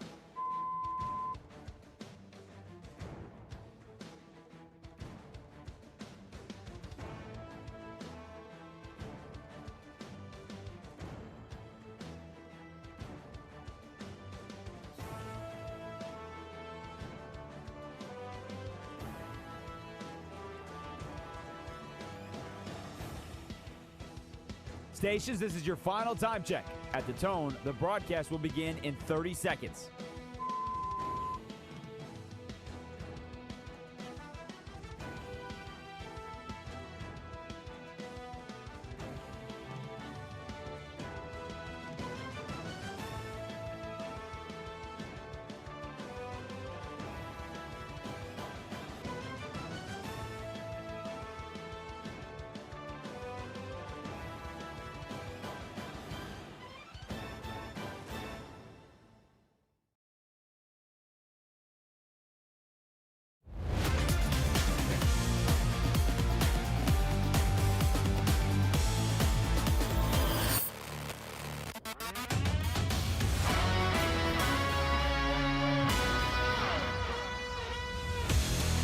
This is Bleck and Abdalla on Westwood One Sports. Here's Chris Bleck and Adam Abdalla. You know, how you started the show, very feisty. You wanted to fight. I feel like you've come around in the last 20 minutes. That's not You've been very true. friendly. Very nice.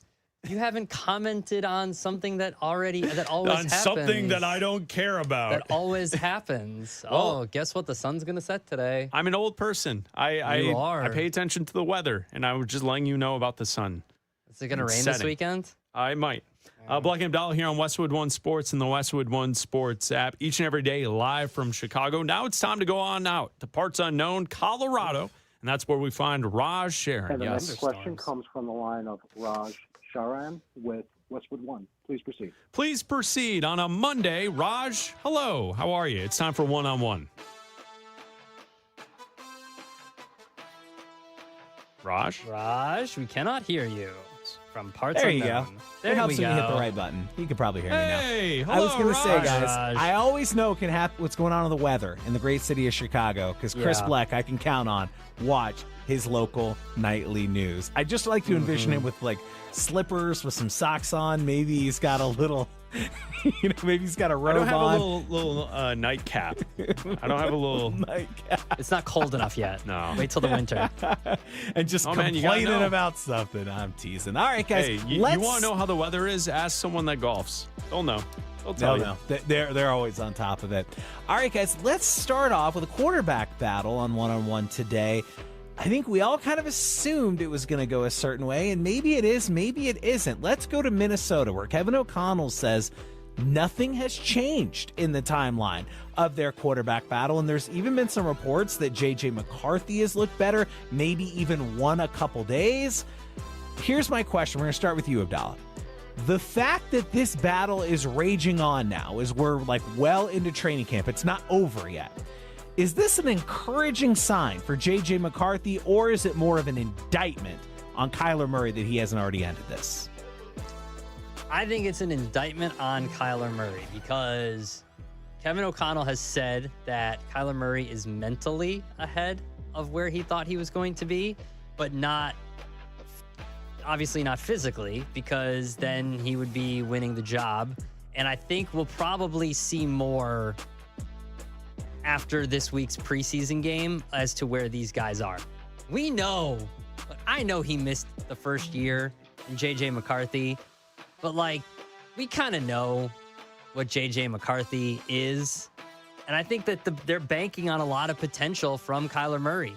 So I think that it's more of an indictment on Kyler Murray. And maybe we all assume that Kevin O'Connell is going to be the quarterback whisperer again, and what he did with Sam Darnold and what he was able to do with Daniel Jones and how good Daniel Jones was before he was injured with the Colts. And we all kind of assume that he's going to be able to do that with Kyler Murray. What if Kyler Murray just ain't? I think it's an indictment on Kyler Murray that he hasn't separated himself. It's still early. There's 5 weeks until the regular season starts. We still got a lot of time. But I think right now, it's an indictment on Kyler Murray. I would love to say neither, because that's how I truly feel, but I respect Raj and his questions and his game, so I will play it. Thank you. I will say it's encouraging for McCarthy. The reason I'm going to say it's not an indictment on Murray is because clearly McCarthy will have the edge as far as the understanding of the offense, and I know KOC said that Murray's farther along than they expected. But JJ's been in this offense.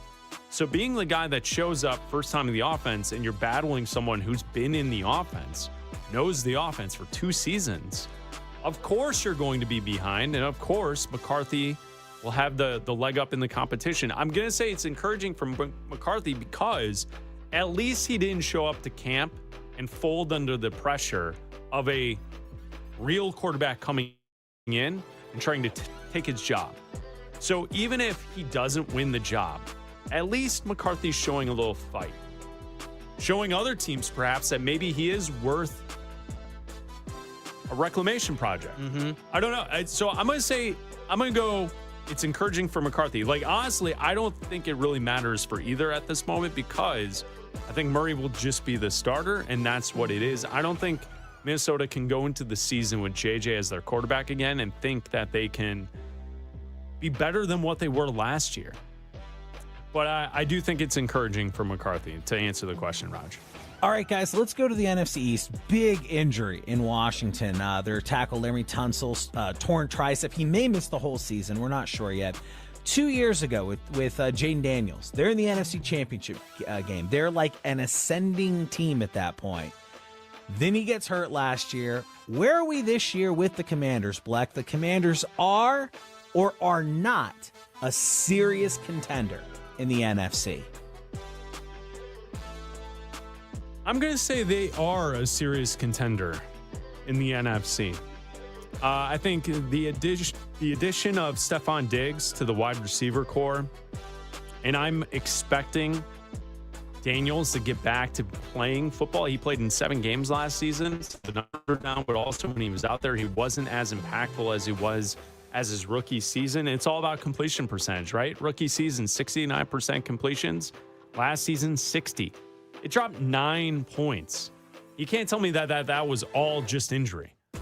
I'm going to believe that the player that we saw 2 years ago will show up again this upcoming season for the Commanders. I think they will be a contender in the NFC. They are not.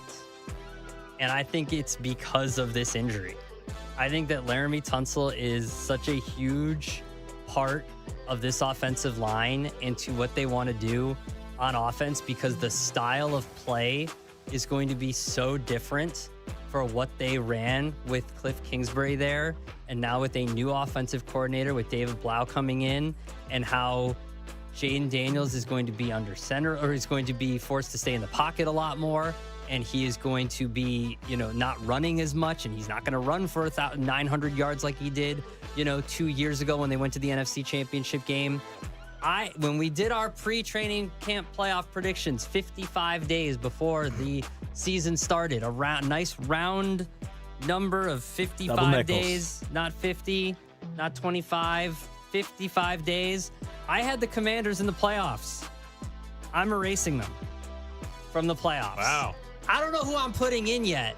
Oh, that's great. That's great. Already for an update to your 55-day out predictions. I don't know who I'm putting in yet. Yeah, great research. You don't know who you're going to replace them, but they're out. Because we haven't done our 7 days until the regular season starts yet. We haven't done our 8 days until the regular season starts yet. Seven when we're doing we it? haven't done 11 Way days too much until the regular season. It's got to be like 9 days out. I gotta wait till Chris decides that he wants to do 12 days or 13 days, whatever weird number. Show idea, because Abdalla's being a jerk. I think from like day 8 on, the final 8 days of the countdown for the summer of football, we just give our predictions for the playoffs. Every day? Every single day.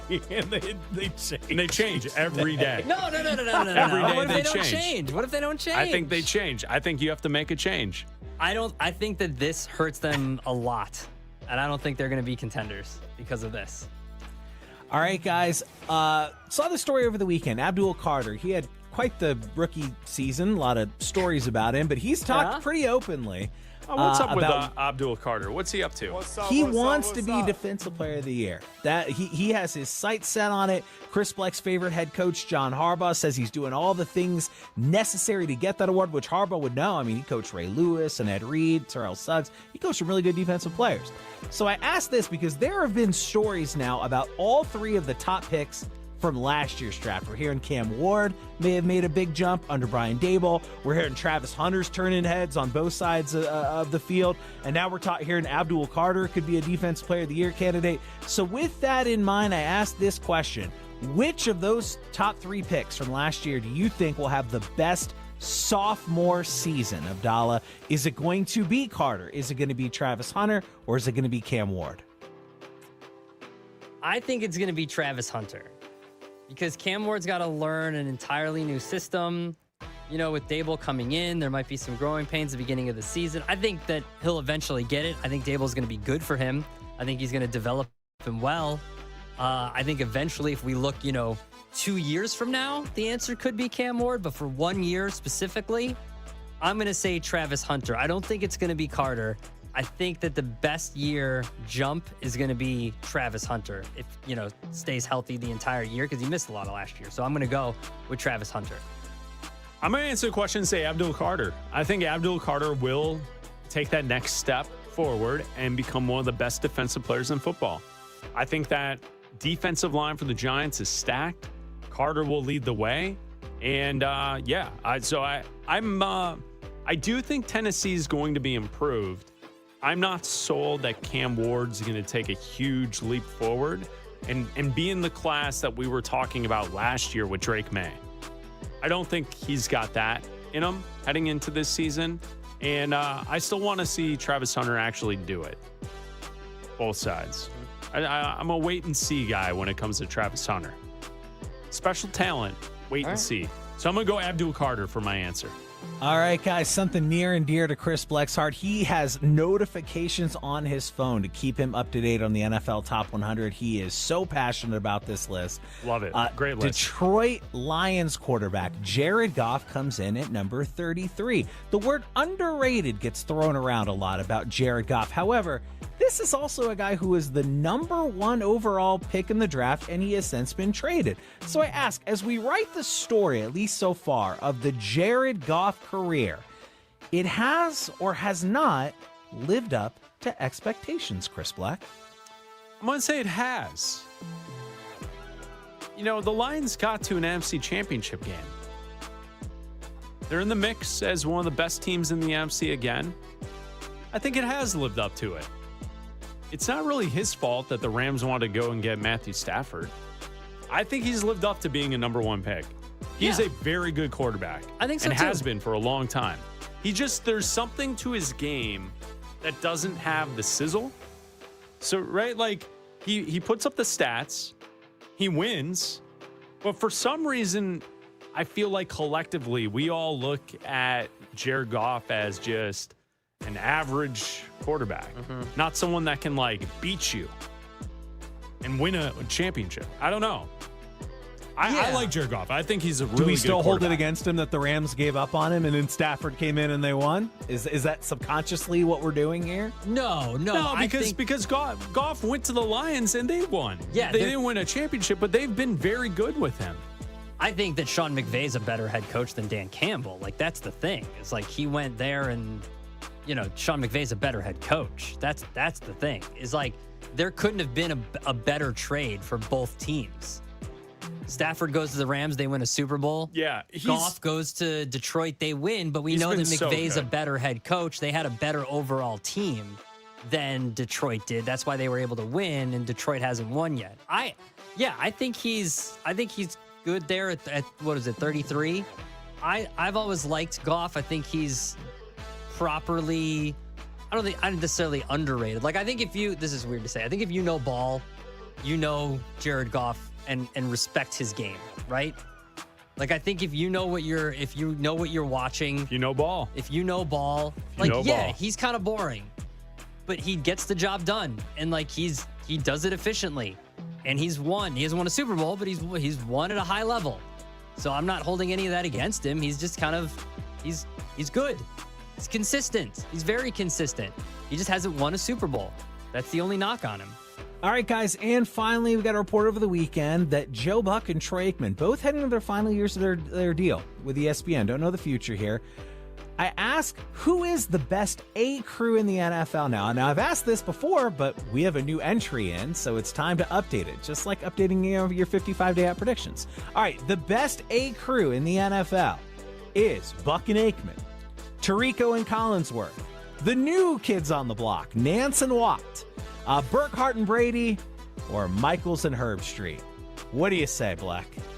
Well, I don't want to take Al Michaels and Herbstreit because I know Abdalla loves that broadcast, so I'll let Abdalla take that. He's a big fan of Herbie on NFL, telling me 7 years into a guy's career, telling you that he went to college at that school. Cool, thanks, Herbie. Glad you did the research. Like, there's nothing more annoying on a Thursday night football game than Herbstreit being like, he was a good linebacker at Nebraska. Herbstreit, he's in his 13th season in the NFL. You got anything else than just the college? And Al Michaels doesn't want to be there. No. Poor guy. Let the guy go retire or something. He doesn't even want to call these games. All right. With that said, I think Buck and Aikman are still the best. I rank them number 1. I think that they do the best job. And then I would put probably behind Buck and Aikman. I'll go Tirico Collinsworth. I was going to say, I think it's very fashionable to make fun of Chris Collinsworth, but I don't mind it. He doesn't bother me. I think Tirico and Collinsworth are my favorite. I think Tirico does a good job of knowing the moments. Patrick Mahomes approves of your choice, Abdalla. Yeah, I think that I think Tirico does a really good job of knowing big moments and like also knowing when to sit back and let it breathe. Like, the best part of an announcer is knowing when not to speak. Like, I think Tirico and Joe Buck both do great jobs of knowing when to let the moment breathe. Oh, yeah. As do their color analysts with Aikman and Collinsworth. And so I like Collinsworth. I like them both.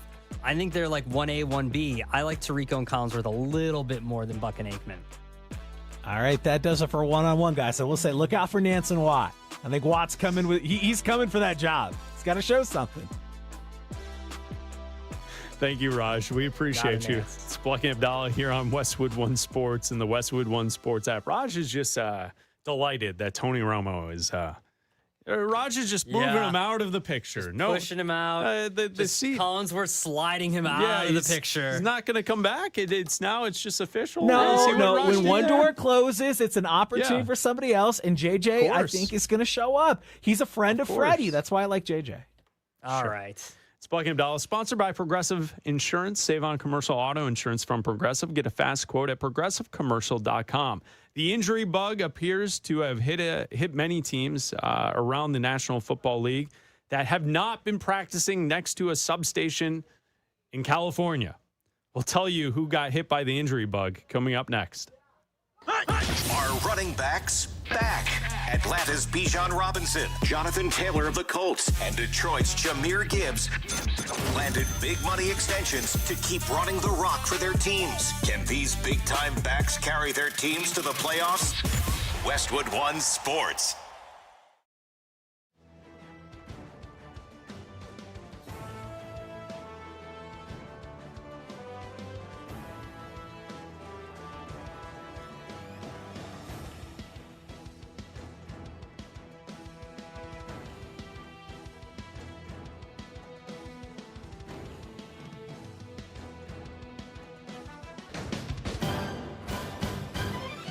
At the tone, the broadcast will begin in 4 minutes, 30 seconds.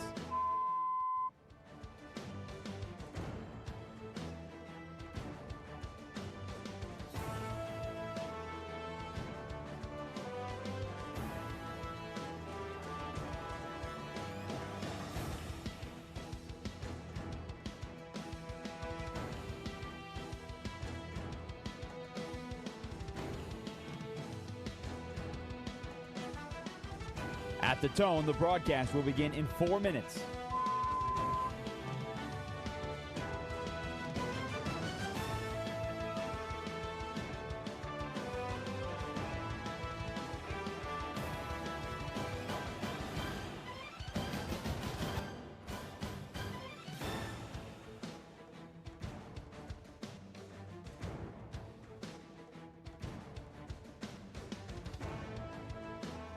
At the tone, the broadcast will begin in 3 minutes and 30 seconds.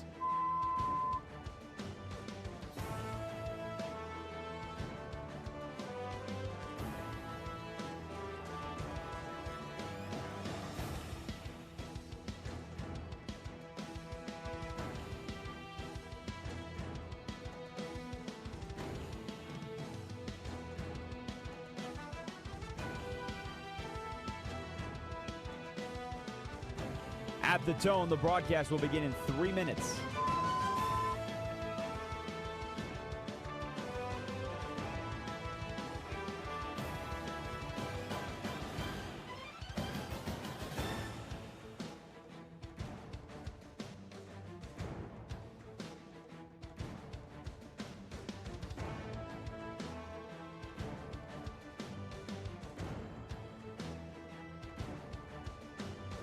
At the tone, the broadcast will begin in 2 minutes, 30 seconds.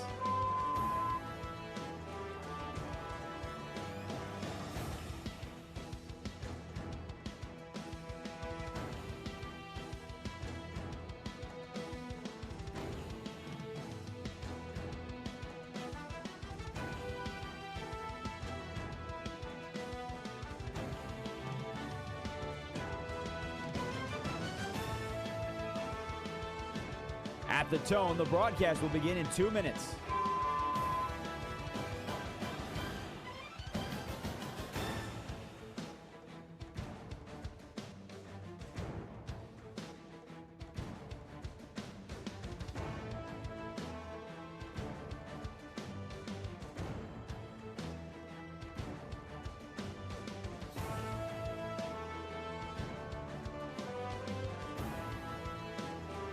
At the tone, the broadcast will begin in 1 minute, 30 seconds.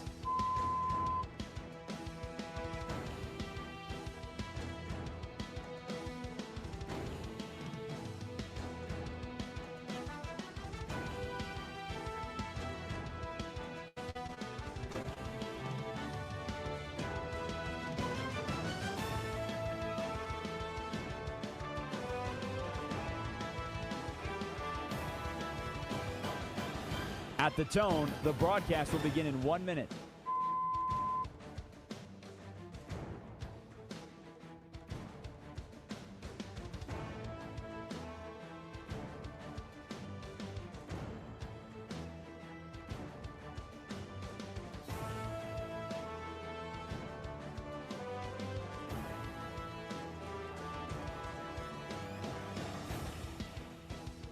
Stations, this is your final time check.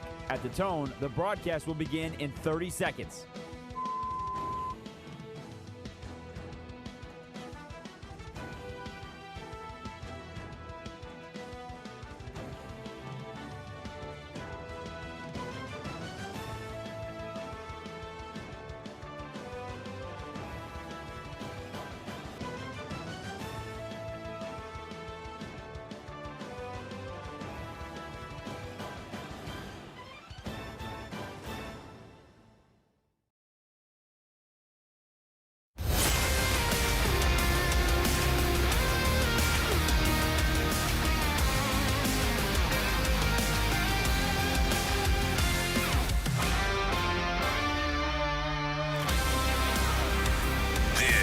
Is Bleck and Abdalla on Westwood One Sports.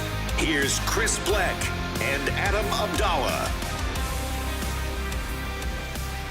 So we joke a lot on the show about San Francisco and their injury situation. You know, the 49ers practice facility is next to an electrical substation.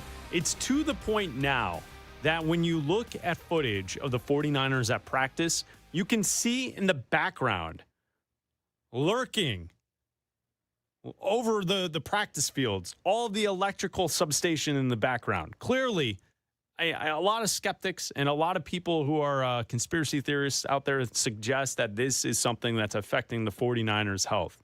So we know that. We have that covered. Are the Bears okay? Did you see over the weekend Luther Burden, groin injury, expected to miss all of training camp here? He's expected to be their number one wide receiver. Hoping he could be ready to go for the opener. Kobe Bryant got hurt earlier in camp, the new player that the Chicago Bears signed in the offseason from Seattle. He just won a Super Bowl with Seattle. Hyperextended the knee. He's going to be out 8 to 10 weeks, although the Bears kind of pushed back on that timeline. But 8 to 10 weeks is only from this point, you're talking end of October. Yeah. So you're not really missing too much of a large chunk of the season for someone who just got injured in camp. Is there something we should be concerned about what's taking place at Bears camp to this point? I mean, look, these injuries, these like soft tissue, the groin injury, the hamstring injury, obviously the hyperextension to Kobe Bryant is not one of those. But I think that these injuries, they pop up. It's when you start seeing the injuries like we saw to, Laramie Tunsil, who's going to be out for probably the entire season, who's going to need surgery. When that to me is that's a huge injury. That's a problem. Yeah, when you've got, defensive ends that are going to miss extended periods of time, when you've got, guys that are going to miss the entire season, that's a problem. I think that Luther Burden missing training camp, while it's a problem for he and Caleb Williams to develop chemistry. They've been working the entire offseason together. We've seen, videos of them getting together in the offseason and throwing. They had all last season, to build chemistry. I don't think it's that big of a problem. The problem is if he tries to rush back and, continues to aggravate some form of that injury, then that can continue to be a problem. I think the other problem for the Bears is the Kobe Bryant injury is that their secondary is all they have on defense. They don't have a pass rush. They've got Montez Sweat, and they didn't really add to their pass rush this offseason. Adding to their pass rush was saying, we hope guys can come back healthy that were injured last year, and we hope that Dennis Allen can coach them up a little better instead of adding to their pass rush. So what they're hoping for is adding Kobe Bryant, drafting Dylan Thieneman, having a great secondary, and they relied a ton on turnovers last season, will help them have a good defense like they did last year. What about trading for Max Crosby? Well, look, they had that opportunity in the offseason and they didn't do it. Now, maybe not the price has gone down. Maybe they will. We'll see. but they had the opportunity to in the offseason, and the Ravens are the only, the Ravens are the only team that did. And then they went back on it. And no other team so far has done it. I mean, he's available. He's out there. No other team has done it. So that pick up the phone. Like, there's nobody out there that has done it. So Ryan Poles has an opportunity, their GM, to acquire Max Crosby if he wants to. They could use draft picks. They have draft capital to spare if they want to. They could do that if they wanted to. But I think that right now, when you look at this team, the injuries are somewhat concerning, but I think you can get by with what they have because they haven't had like a huge injury take place that anyone's going to miss like the entire season. And obviously, as long as Caleb Williams is healthy, I think they'll be all right. Yeah, that to me goes for every team. I mean, when you look at it around the NFL, if you're starting quarterback and you have a good head coach and a starting quarterback, and your starting quarterback is healthy for the season, I kind of feel like the way the NFL has shifted as far as what you need to be successful, it's like that's all you kind of need. Last year, Chicago had a lot of injuries up and down the roster, and they found guys who were backups, who were thrown in there in the secondary and in different positions, and they were able to perform. Mm-hmm. It didn't really matter. You know why? Because their quarterback was there all season. I think that goes for every team. So I'm not really overly concerned. I would say a groin injury to a speedster wide receiver who's going to miss all of camp, not great, especially because the reports that we have heard here in Chicago is that Luther Burden and Colson Loveland, the two players that were drafted last year for Chicago, have looked like absolute stars in training camp to this point. So it seems like the Bears hit on two receivers, one a tight end, one a wide receiver, who are expected to become stars for this offense with Caleb Williams. But Burden will be out now for the rest of camp, and we'll see if he is ready to go for the opener. I wanted to talk to you about the Eagles. Their offensive coordinator, Sean Mannion, he spoke, and he has the key to get Philly back to the Super Bowl on offense. We'll talk about that coming up next. This is Westwood One Sports.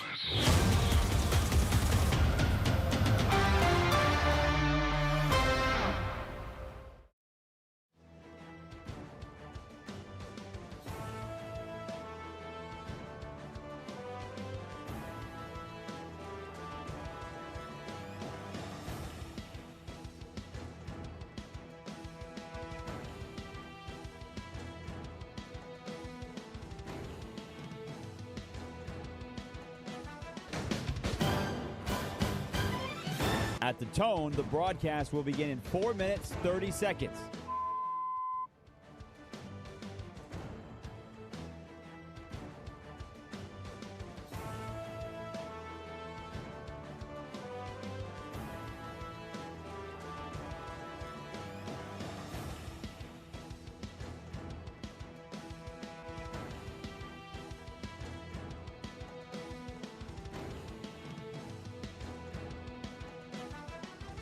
At the tone, the broadcast will begin in 4 minutes.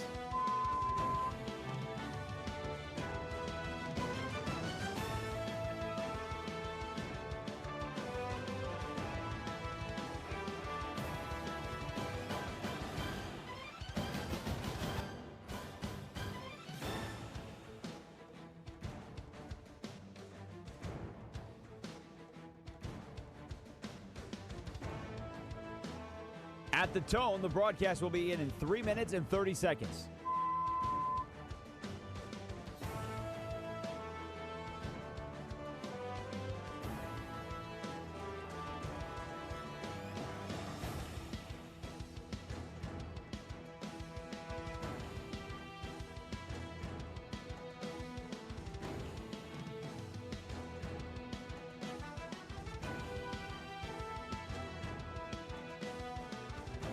At the tone, the broadcast will begin in 3 minutes.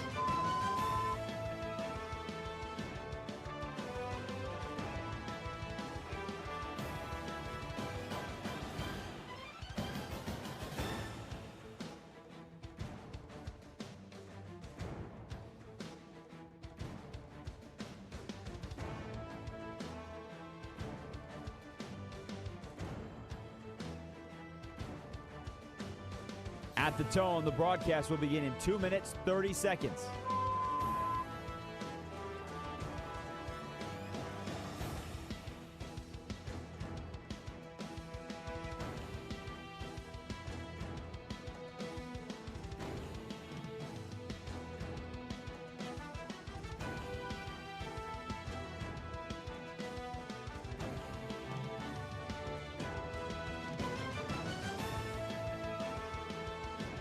At the tone, the broadcast will begin in 2 minutes.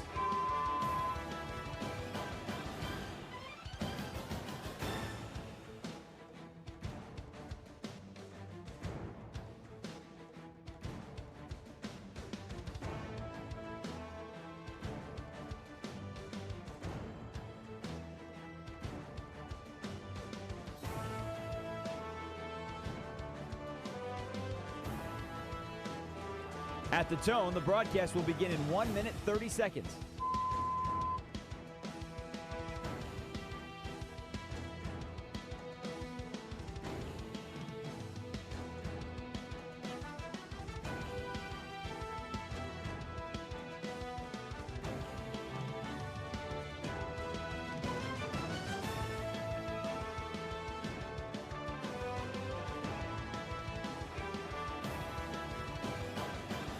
At the tone, the broadcast will begin in 1 minute.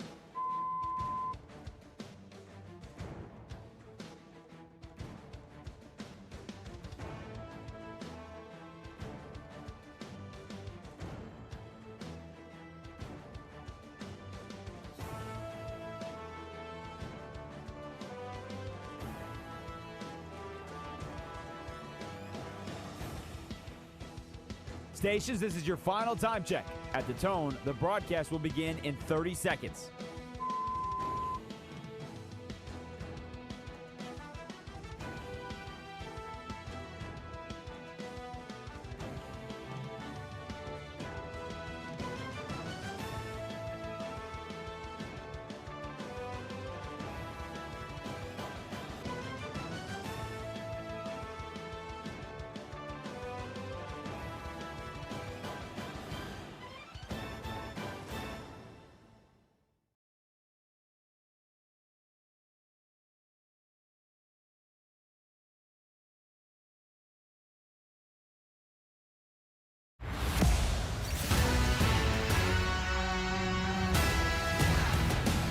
This is Bleck and Abdalla on Westwood One Sports. Here's Chris Bleck and Adam Abdalla. That's right, Bleck and Abdalla here on Westwood One Sports, the Westwood One Sports app, Sirius XM, channel 375, and all of our great radio affiliates around the country. I'm Chris Bleck along with Adam Abdalla, hanging out with you until 3 Eastern, live from Chicago. And then we'll hand it off to Jim Rome in the Jim Rome Show coming up at 3 Eastern right here on Westwood One Sports. You can always call or text the show at 310-840-4910. Abdalla, training camps are alive and well. A lot of training camps going on around the National Football League. Linnell Willingham from Westwood One Sports Night, he'll join us in about 20 minutes to give us an update. He went to 6 different camps around the NFL. So Linnell, one of our teammates here on the radio station, he'll join us and give us an update.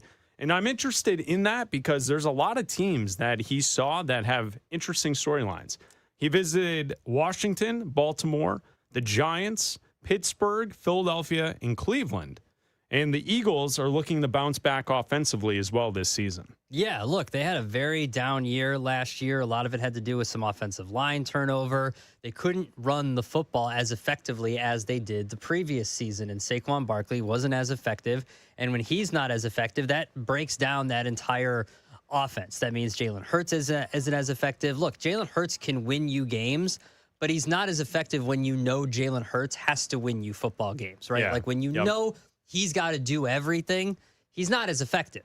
So that entire offense runs around, for lack of a better word, Saquon Barkley. Like he's got to get the ball. They've got to be a run first team. Like every team is basically a run first team now, but they have to be a team that is a grinded out type of team that controls the clock, that basically Saquon is doing most of the heavy lifting, and that Jalen Hurts is there to pick his spots and still be the winning quarterback and be a lot of the offense, but they need to be able to push people around and be a physical, heavy football team, and that's not what they were last season. That's what they were 2 years ago. That's not what they were last season, and you could tell. And then there was the piece that was put out by ESPN.com about the basically freelancing that Jalen Hurts was doing as a quarterback. He was calling his own plays. He was calling plays that weren't even in the playbook at times. And there was just overall frustration with the offense. Well, now they've got a new offensive coordinator in there again. And now they're fully healthy right now. So this should be a team without A.J. Brown in there.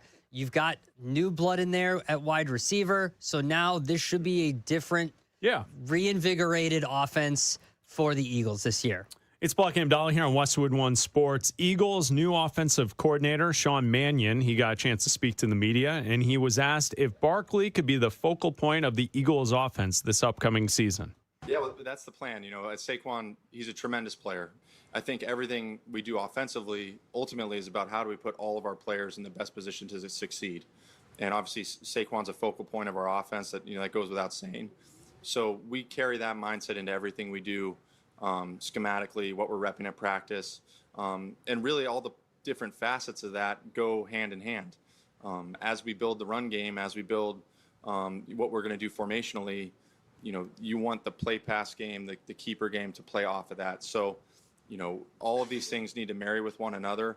We're always trying to maximize our players' skill sets. Saquon, obviously, chief among them, and then all the different things kind of spawn off of that.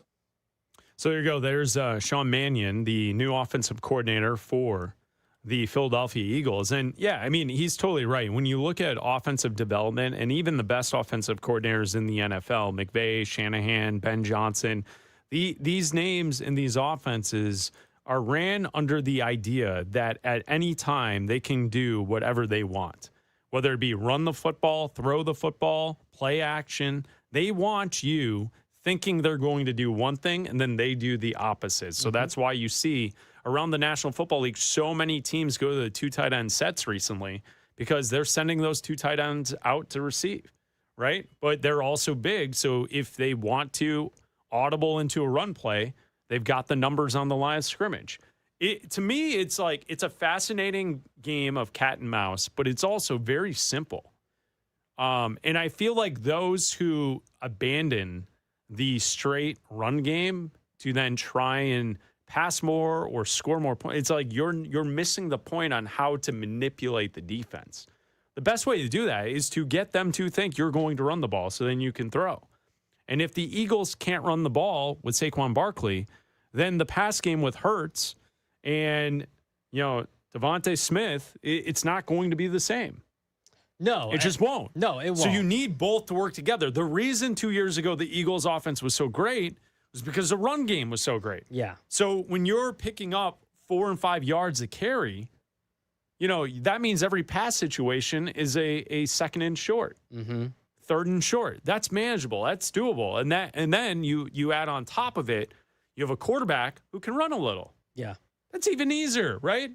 Because if you get into a situation where it's third and under a yard, what do the Eagles do and what are they known for? Tush push. The tush push. So let's listen to Sean Mannion talking about the tush push. It's going to be a part of what we do. It's been an extremely effective play here. We're going to lean into that, and it's it's something that this organization has executed at a high level. So along with many other elements to our offense, certainly, it's something that will be a part of it. So there you go, Sean Mannion. They will implement the tush push, rightfully so. And if you have a problem with it, stop it. I know this offseason, it has not been the focal point of conversation for the NFL. 2 years ago, the offseason, the only thing people wanted to talk about was trying to ban the tush push. Are they going to ban the tush push? Only one team can do it. If every team in the league was automatically getting a first down every single time they ran the tush push, then okay, maybe at some point we should look into it. Yeah. But when it's one team, everyone else, you're just a bunch of sorry losers. Well, I think if figure out a way to stop it. I think if every team could do it, then they would. The talk of banning it would go away because they would want to do it because then every team would be doing it, and then you wouldn't have an issue with it. Who That's was the problem. Wasn't it Green Bay that suggested banning it? Yeah, because they got burned by it so many times. Yeah. And I think that and to say that, it's injuries happen on every single play. Like injuries can happen on any play. They do. So to say that, it's a higher risk of injury. Okay. There's a high risk of injury on every single play. Figure out a way to stop it. You've had how many years now to figure out a way to stop it? Don't let them get to 3rd and short. How about that? Do that. Raj asked a good question. He texted us as a question. Have we actually seen someone get hurt on the tush push? I'm sure that there has been that we just don't remember. Yeah, but we haven't seen Jalen Hurts limp off the field. No, I don't think there's been like a catastrophic. Josh Allen was always okay. Injury, yeah. All the years that Cam Newton would do it, he was always fine. Mm-hmm. I can't find any data from last year, but in 2024 there were 0 injuries during all tush push plays, and the advocates for the play point out it just kind of becomes like a rugby mush where you're moving, everyone's all kind of moving. It's not high impact. Who was the team that kept on jumping off sides? Washington. And then the ref said, if you do it one more time, we're going to award them a touchdown. And I was like, I didn't even know you could do that. Yeah, that was a fun, That's a rule you could just do. You could just be like, no, if you do that one more time, they're just going to get a touchdown? There are some weird rules in the rule book that have stuff like that. I remember, this is years ago, when the Ravens won their Super Bowl, the one in New Orleans where the power went out for a long time, they were getting ready to kick off, to end the game, and Joe Flacco was mic'd up, yelling over on the sideline, hey, if they break away, just somebody from the sideline run out and tackle him. Oh, yes. And he was kind of serious, but kind of joking. And then it came out afterwards that there is a rule that, if something like that happens and the official deems he would have scored if you hadn't done this unnecessary thing, they can award a touchdown. Yeah. There is a rule for that. Yeah. Didn't Mike Tomlin come close to clipping a runner down the sideline? It was a return man on the sideline, I Tripping. Did he do it on purpose or was it an accident?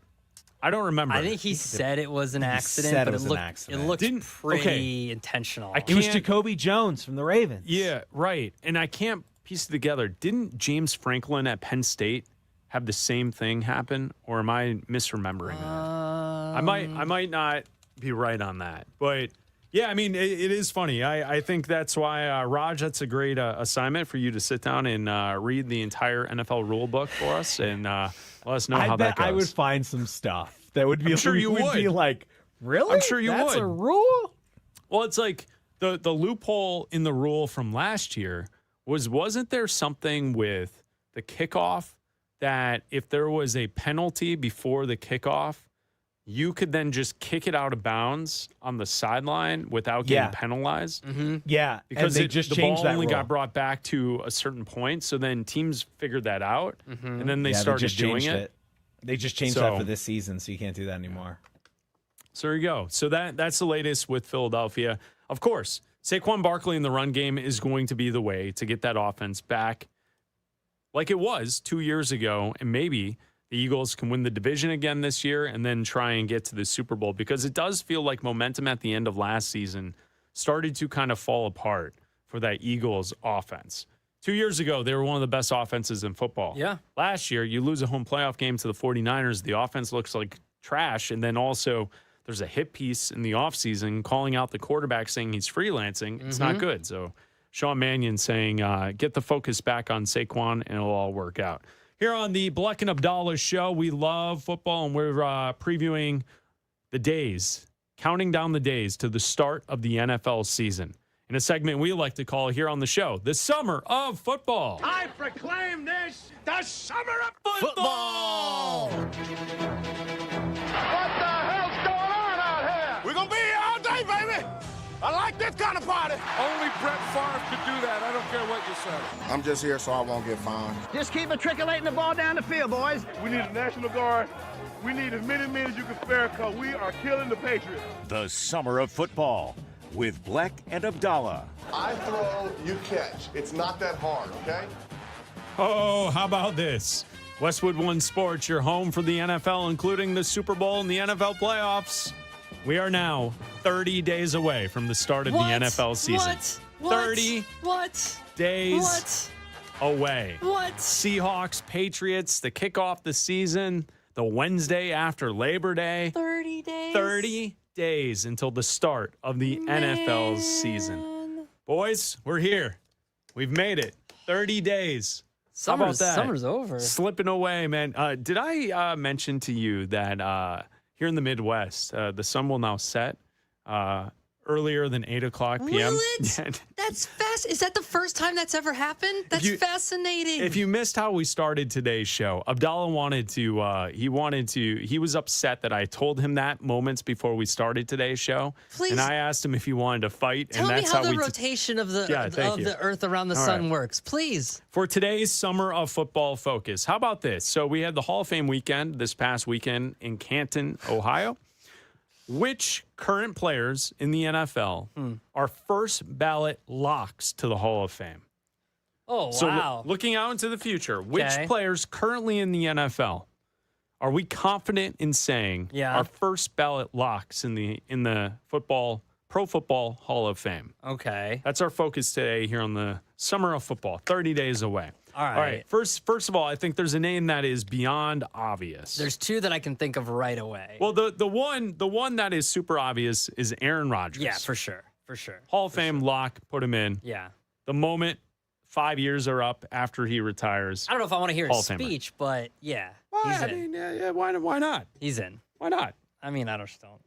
What do you I think? didn't need to hear it. I didn't watch any of the speeches this weekend either. So do you think he will go after ESPN or Fauci in his speech? He'll walk up there and go, thanks, no comment, and just walk away.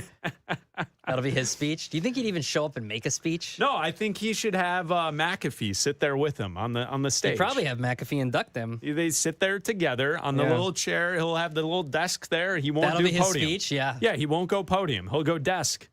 Guest at a desk. Like Maybe it's a he'll late give the night speech show. on ayahuasca. See, that's something I would watch. So Aaron Rodgers is on the list. Mm-hmm. I think if you're looking quarterbacks, Matthew Stafford has to be on the list. First ballot Hall of Famer, Matthew Stafford. Now that he's got a ring, absolutely, yeah, and MVP last year, Yeah. for sure. Yeah, right. For sure. I mean, add in all of the stats too. Yeah, right. Because Stafford's going to go down as one of the most accomplished stat-wise, statistically-wise, quarterbacks in NFL history. Yeah. Yards, touchdowns, all that stuff. Patrick Mahomes. Mahomes was the other guy I was thinking of that's like a walk-in day oneer. At this point of his career, if he retired tomorrow, Yeah. Mahomes gets in, no questions asked, first ballot. Absolutely. Other players who could possibly get in on the first ballot. What about Travis Kelce? I think so. Yeah, I think so too. I mean, he's got the rings, he's got the accolades. I don't see why not. I think that he's, I'm guessing for this upcoming year that Gronk will get in as a first ballot because he's on the ballot for the first time this upcoming year. So I think he'll get in. If Gronk gets in, I think Kelce gets in first ballot. Yeah, for sure. Defensive players, what about Myles Garrett? Yeah, absolutely. Yeah. I don't think he needs. I don't think he. If he wins a ring this year, that it's automatic. But I don't think he needs that to solidify his Hall of Fame career. Okay, first ballot guys who are locks to the Hall of Fame. Trent Williams. Yeah, probably. Do you have to pay all your debts before you get in, or is did you see that story? He bought a Porsche. What was that? 911. Allegedly, yes. Well, is that what the story is? He doesn't have a car? No. The story is that he bought the Porsche 911, then he made one payment, and then the alleged story payments. is that he made the first and the second month's payment on the car, and then stopped making payments, and now he's being sued for like $200,000 for the rest of the payments. Yeah, I mean, $200,000 to most of us is a lot of money. Oh, it's a lot of money. To Trent Williams, I'm sure it's a lot of money. I'm sure it's a decent amount of money, but the dude's got cash. I mean, yeah, the dude's got cash for days. Like, allegedly, he owes that money. So I don't know if you need to pay. I don't know if all your debts need to be cleared before you enter the Hall of Fame. But yeah, I think he's a walk-in Hall of Famer. I think he's first ballot. Yeah, I think so too. Two other quarterback names that come to mind: Lamar Jackson, Josh Allen. Two-time MVP Lamar Jackson. Oh, man.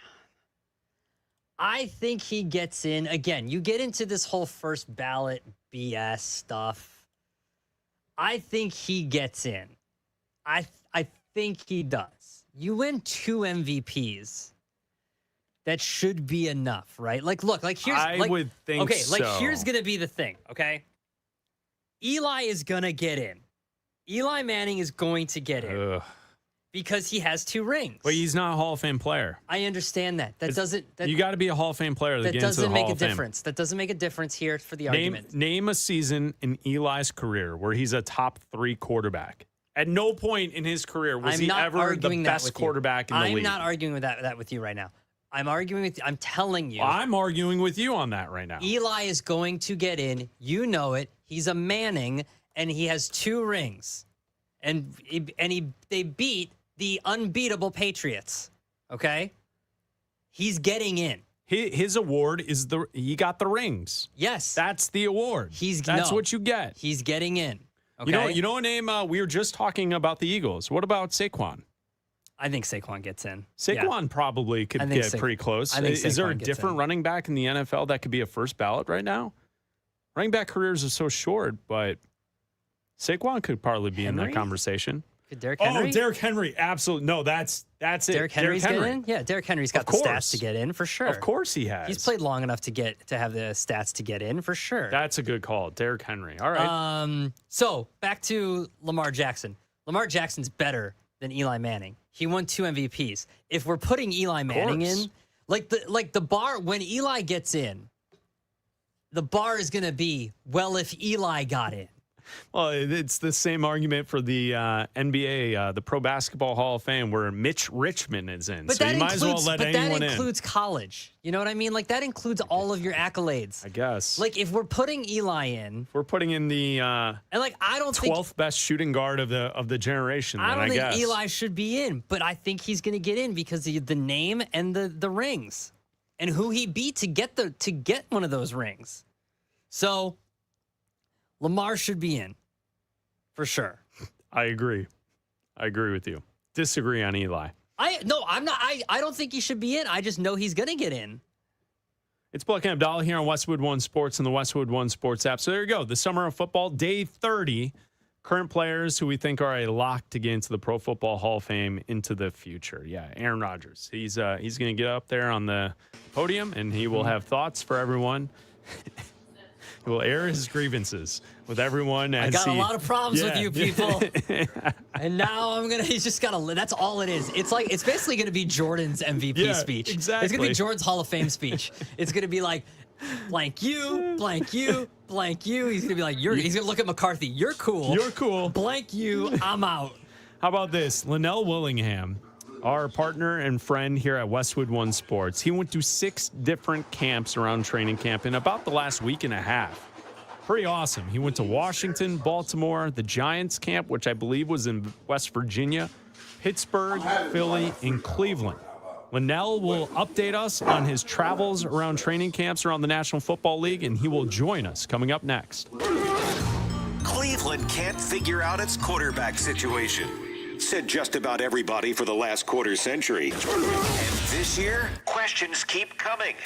Shedeur Sanders or Deshaun Watson? Those are the options in Cleveland. You are a factory of sadness! Westwood One Sports.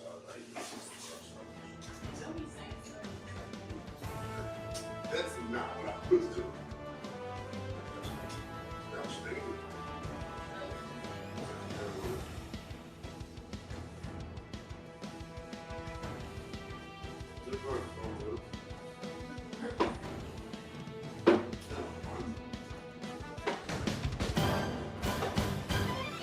At the tone, the broadcast will begin in 4 minutes, 30 seconds.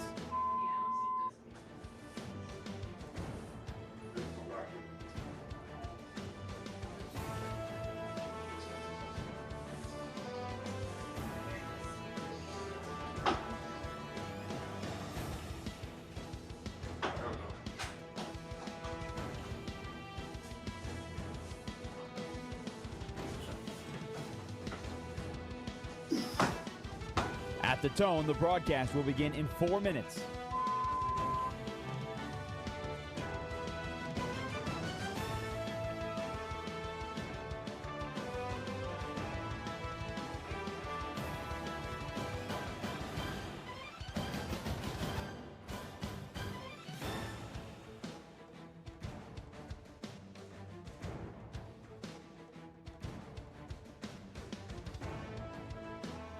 At the tone, the broadcast will begin in 3 minutes and 30 seconds.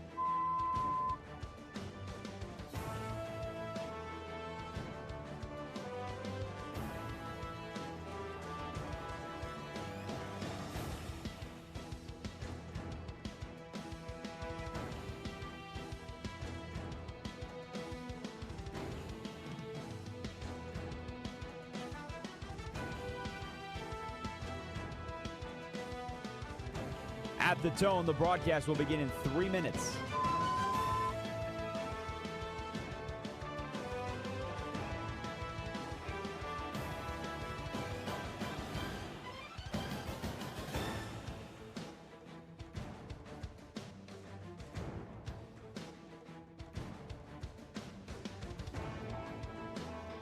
Was my mic hot? At the tone, the broadcast will begin in 2 minutes, 30 seconds.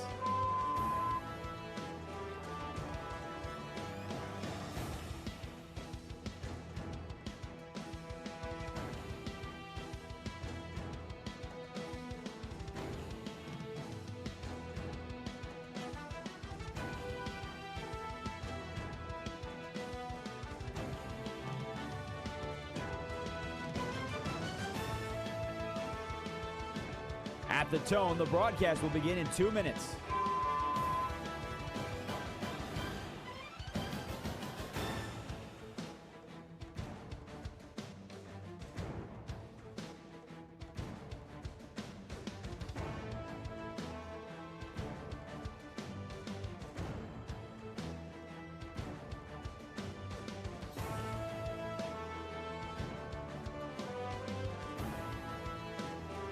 At the tone, the broadcast will begin in 1 minute, 30 seconds.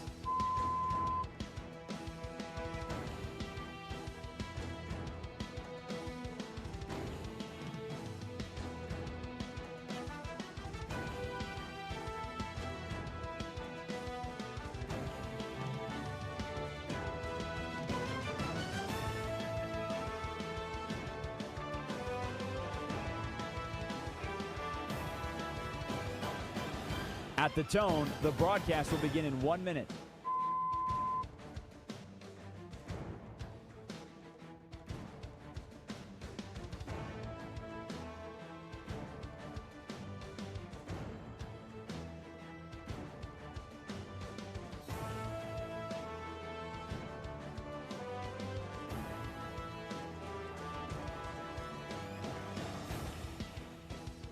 Stations, this is your final time check. At the tone, the broadcast will begin in 30 seconds.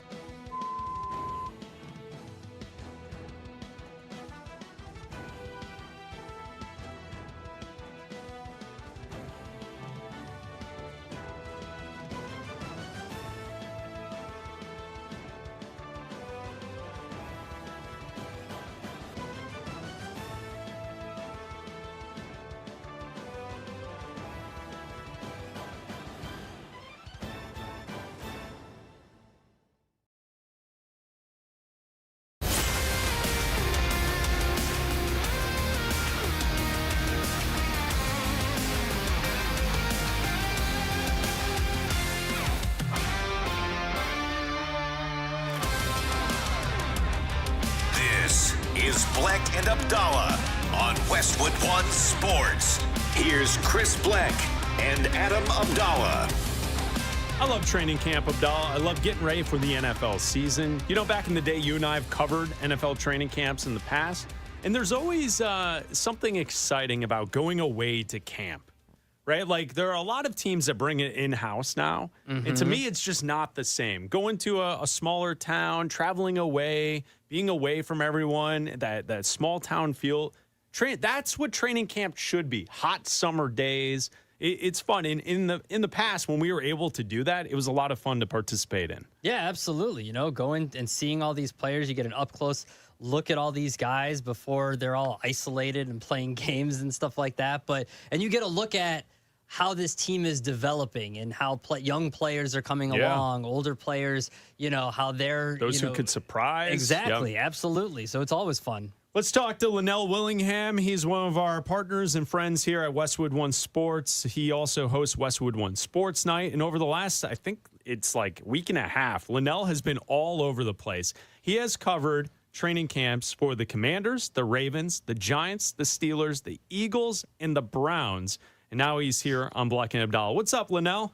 What's going on, gentlemen? I appreciate y'all giving me some time. Y'all glorified it a little bit. I'll be honest. Yes, I love training camp. I love seeing these dudes up close and personal. But, man, it has been a lot of miles picked up. This is honestly, though, like one of the funnest things I've ever gotten to do. So shout out to our family at Westwood One allowing this to happen. But it's been a treat. My perspective has changed on some teams, and that's probably the most important piece of this. All right, yeah, absolutely. And I would say this, before we dive into the specific teams, do I have it wrong on the idea that when you go away somewhere, there's something kind of exciting about it, but the teams that are just at their home facility and guys are going home each night, it just feels like another day of practice. So Pittsburgh, which for years have done their training camp at St. Vincent out in Latrobe, and that there's something to, one, like the camaraderie element and building your chemistry for the year, and then just the way that they do it. I think that was probably one of my biggest takeaways from this tour, guys, is just how the Pittsburgh Steelers handle business. The Rooneys just treats the media in particular excellent. They treat the players nice, obviously. You're eating with the players in the cafeteria, guys. So I'm seeing how Aaron Rodgers, who's, his character's been assassinated through the media, and people think he's this weird guy, but watching him interact with his teammates, boys, it's like he's normal. He's one of the boys, and it was cool, man. I'm sitting at a table. I did kind of the lonely guy bit, because I'm a people watcher. I wanted to just sit back and watch and see what everyone else was doing. But my table is, I'm here. If you're watching on the YouTube stream, you can see I'm right here, and then like 10, 20 feet to my left is Aaron Rodgers sitting down with Will Howard, and his girlfriend comes over, and she's geeked up to meet Aaron Rodgers. And it was just cool, man. Just seeing him interact with his teammates was probably one of the coolest things. So which team has your opinion changed on for the better the most, and which team has your opinion changed on for the worse the most? For the better, I would actually say the Pittsburgh Steelers, man.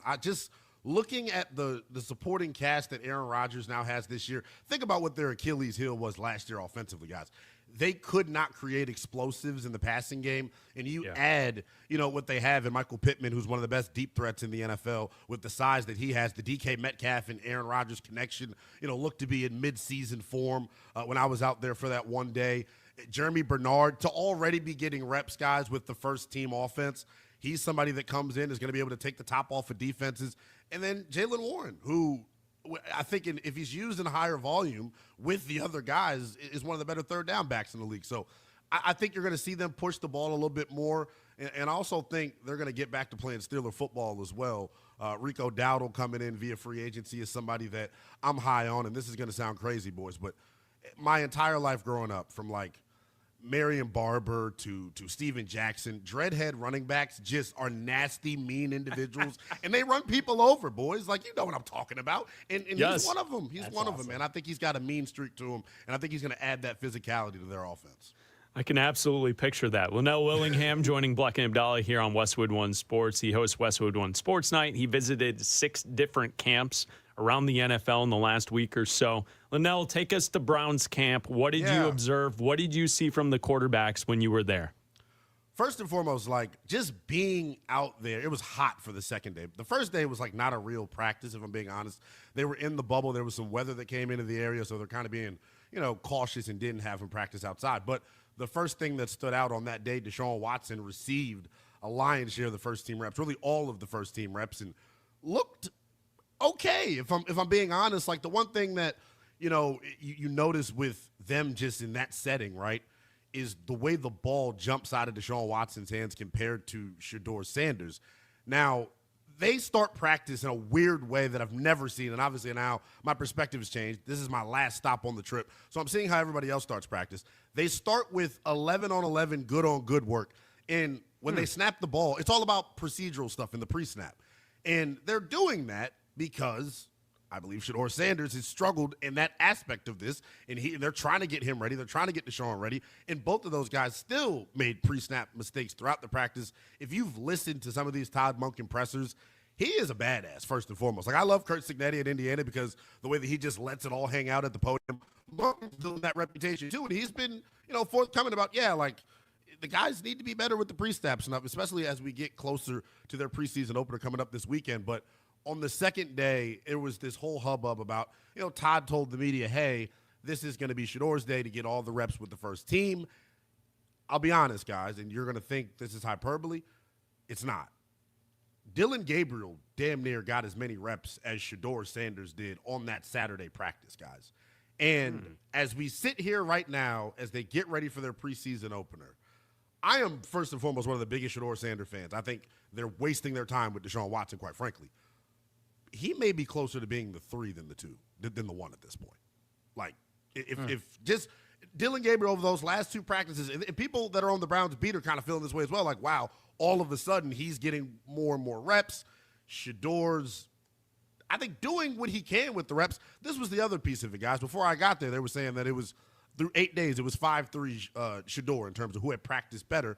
I show up and all of a sudden, I guess Deshaun Watson, he sees me in attendance and wants to ball out, I guess. But that's what it's been, and I feel like he's got the leg up right now going into the preseason opener. But I think Shador, depending on how well he plays in these preseason games, can close whatever gap exists right now between them, because more than any other position in the NFL, I think quarterback is the hardest to simulate game stuff in practice, because you can't hit them. They can't get touched. You can't feel sense pressure, in their ability to, feel rushes and things of that nature. So I'm curious to see how the games go. But right now, Deshaun Watson seems to be, the leader.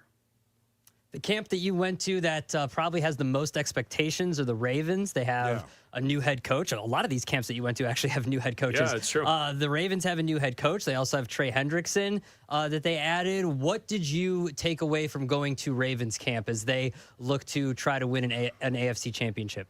First and foremost, I just want to, I'm on you guys' great platform, deliver an apology to Trey Hendrickson. I put out a video of him running the hoop, and it has gone mega viral. You can check it out on our website. Millions and millions of people have seen this video. I'm watching it right now. 3.5 million people have seen Trey Hendrickson look like me trying to run this thing. The comments are not nice. I will say this. He looked old, slow, all the adjectives that people have given him. He looked like that there. In the 11-on-11 stuff, him and second-year pass rusher Mike Green were meeting at Lamar Jackson. It felt like, every other play for the first team period that I was able to watch. And I think he's going to add some real juice to their pass rush, despite me, accidentally doing this hit campaign on what he's going to be for this year. The Ravens are interesting, guys. Like, seeing Lamar Jackson work under center as much as he did. He almost exclusively worked under center during, the practice that I was at. And this rookie Jacoby Lane out of USC, guys, made big plays when I was there, and it's continued all throughout camp. They just gave Zay Flowers the big extension. I'm excited to see what the Ravens can be. Lamar Jackson seems to be engaged, motivated. There was an interesting quote that I got on the sideline, and I'm going to leave it anonymous because I don't want to air that person out. But they were like just comparing last year's offense to this year's offense in terms of functionality. They were freestyling last year offensively, week to week, and there feels like there's going to be continuity with this offense, and they're going to marry the run and the pass, and you're going to really get to see Lamar be a beneficiary of a play-action passing game. And what I don't want people to forget, because I'm very bullish on Lamar and what he could be in 2026, before he got hurt, he had the best EPA in football at the quarterback position. He got off to an electric start last year, but the injuries came. I think this offense is going to protect him in terms of not asking him to do as much as a runner. And as a byproduct of that, man, I think they should be cooking with gas offensively, man. Linnell Willingham joining Bleck Abdalla here on Westwood One Sports and the Westwood One Sports app. Talking a little football as Linnell traveled to 6 different camps around the National Football League, including Philadelphia. We were just talking about 30 minutes ago here on the show about Sean Mannion and what he had to say about trying to get the football to Saquon Barkley more this season and get the offense focused back to the run game. Linnell, when you were there at Eagles camp, what did you see? Yeah, it was Jalen Hurts' best day at camp, according to people that were on the sideline. You saw him hook up with Elijah Moore a couple times deep, and people are probably like, Elijah Moore? Yeah, that was the guy that it felt like Hurts had the best rapport with. Him, Dontavion Wicks, and Devonta Smith were running with the first team consistently. Mekhi Lemon didn't practice that day, and I'm an NFC's guru. I love talking about this division. It's so fun. I think it's got high expectations for the year. Eagles fans, the fact that Mekhi Lemon has been in and out of the lineup since they've drafted him. He got hurt back in minicamp, and he's still dealing with this hamstring. You guys know how hamstrings linger. This is something to monitor to me in terms of the early portion of the season. I don't know how involved he's going to be, but I don't think they necessarily need him, right? This scheme change that they're making in terms of their run game, going to more of a West Coast zone running scheme, right? The athleticism of the Eagles' offensive line, I think, is tailor-made for this. Lane Johnson, Mailata, and Goddard are guys that can get out in space. So I think Saquon Barkley in this running game will get back on track. The question is, can Jalen Hurts consistently play on time and in rhythm? This is an offense where your feet are tied to your eyes, and how quickly he gets through progressions, he's going to have to throw guys open. It's going to be on him, man. It's going to be a lot on his plate in terms of, responsibilities at the line of scrimmage and then, throwing guys open for that matter. We'll stay in that area with the Giants. How was Harbaugh's camp? And he got clowned a little bit for his motivational speech at the beginning of camp and his New York Giants thing. And they've had to deal with the backflips of Scatterbo and Jackson Dart and all that. How was Giants camp? They're a team that clearly has an identity, right? Like, it looks like they're going to try to run the football this year and beat people up front on both sides of the line of scrimmage. They've got size. Francis Mauigoa, their first-round pick, looked the part throughout the course of practice. Their offensive line is the big thing, though, the big question mark. They brought back Jermaine Illuminor at right tackle. They're a group that was hard to read in terms of my day there. It looked kind of sloppy offensively, and training camp, this is the context that I try to provide. Training camp is just so much different than an actual NFL game. And when you look at the speed on the Giants defense at the linebacker spot between, Arvell Reese and Tremaine Edmonds, that may be one of the best linebacker duos in football this year. You add in the rushers off the edge, and their front seven's pretty darn good. So I think they're once again going to be led by their defense. The running game is going to have to take shape in order for this offense really to reach its potential. Jackson Dart didn't finish the season well. I know he enamored a lot of people early on, and the numbers look good on paper, but he didn't finish well down the stretch, and I'm eager to see, how he is in year number 2. Is he going to play smarter? Is he going to be a better decision maker? Well, no, earlier today we were talking about the Commanders and what we think they can do this upcoming season. You're in D.C., that's where you live. You've covered this team for years. I'm guessing you think that they can compete this season.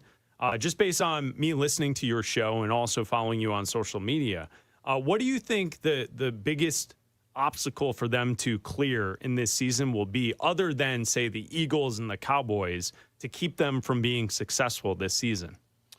In terms of what they need to improve on and what they need to get better? Yeah. What's the thing that you're worried about, I guess, is an easier way to say it. Yeah, worry has such a negative connotation to it. I'll say the question mark that exists with them is defensively, right? They were historically bad on that side of the football last year. They didn't have a pass rush. They couldn't stop giving up explosives. So they were bad at all 3 levels. They didn't have speed at the linebacker spot. They've gotten a lot younger on that side of the football. Sonny Styles has looked really good throughout the course of camp. And you better, right? When you're a linebacker picked with the number 7 overall pick, you better be a second contract guy and at the top of your market as well. I think he's looking the part early on. I don't want the PR in Washington to get upset with me because they're trying to be – they have an advantage right now that no one knows what they're doing schematically on offense and defense.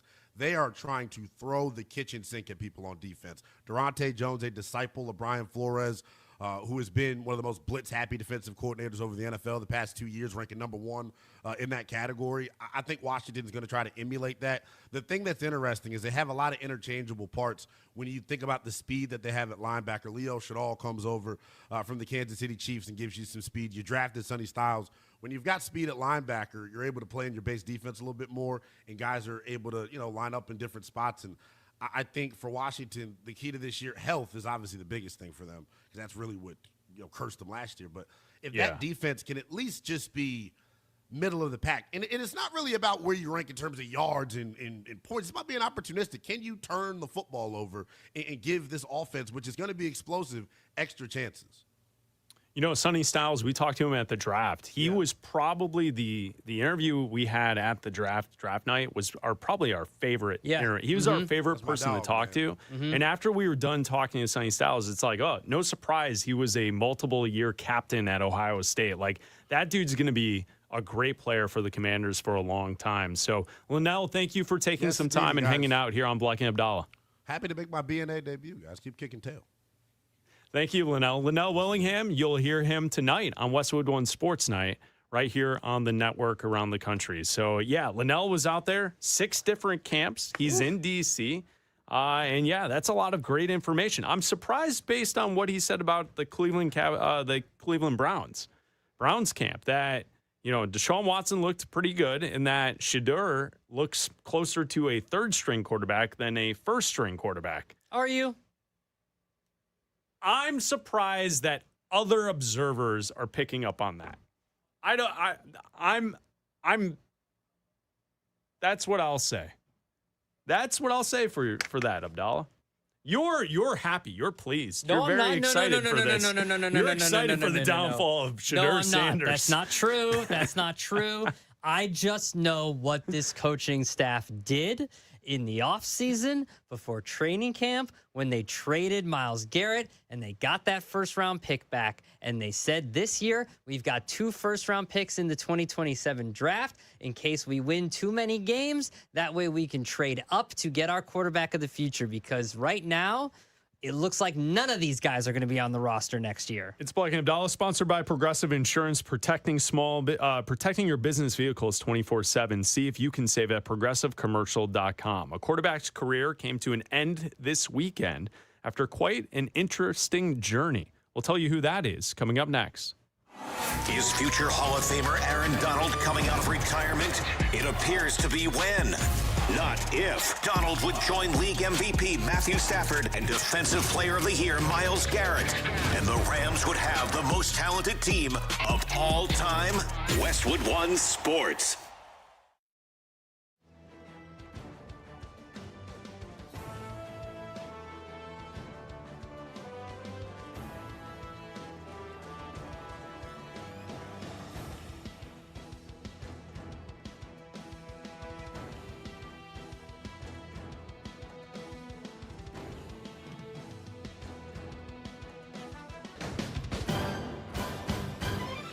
At the tone, the broadcast will begin in 4 minutes, 30 seconds.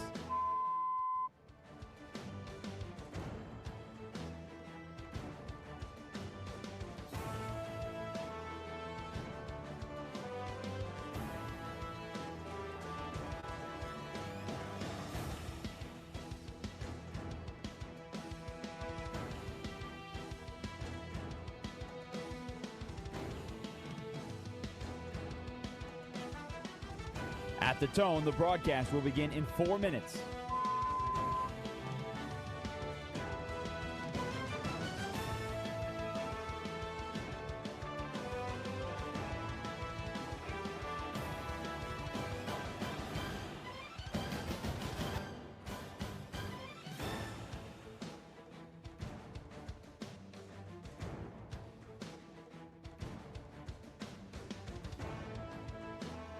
At the tone, the broadcast will begin in 3 minutes and 30 seconds.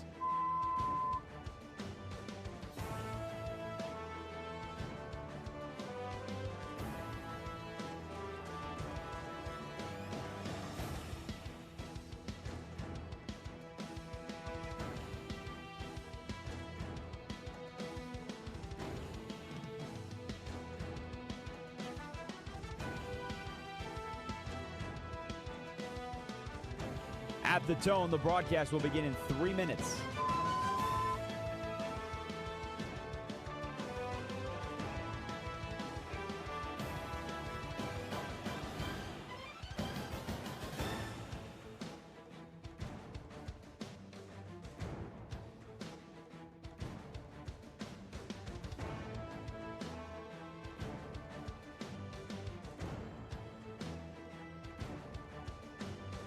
At the tone, the broadcast will begin in 2 minutes, 30 seconds.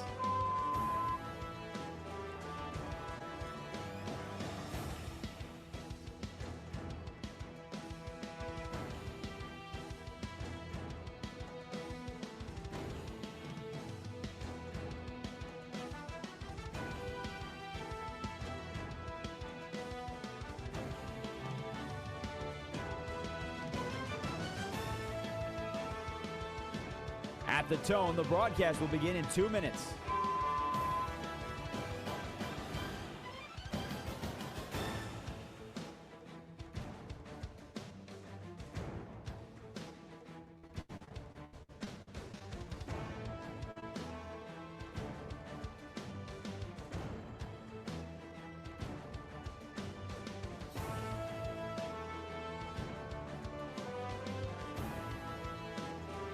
At the tone, the broadcast will begin in 1 minute, 30 seconds.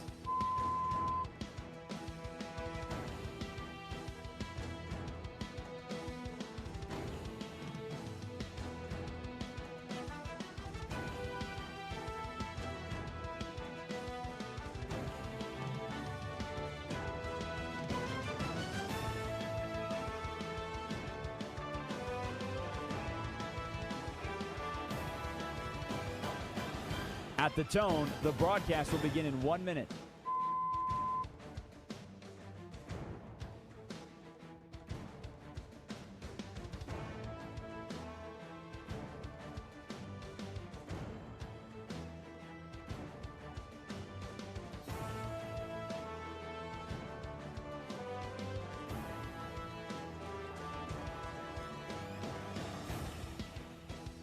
Stations, this is your final time check. At the tone, the broadcast will begin in 30 seconds.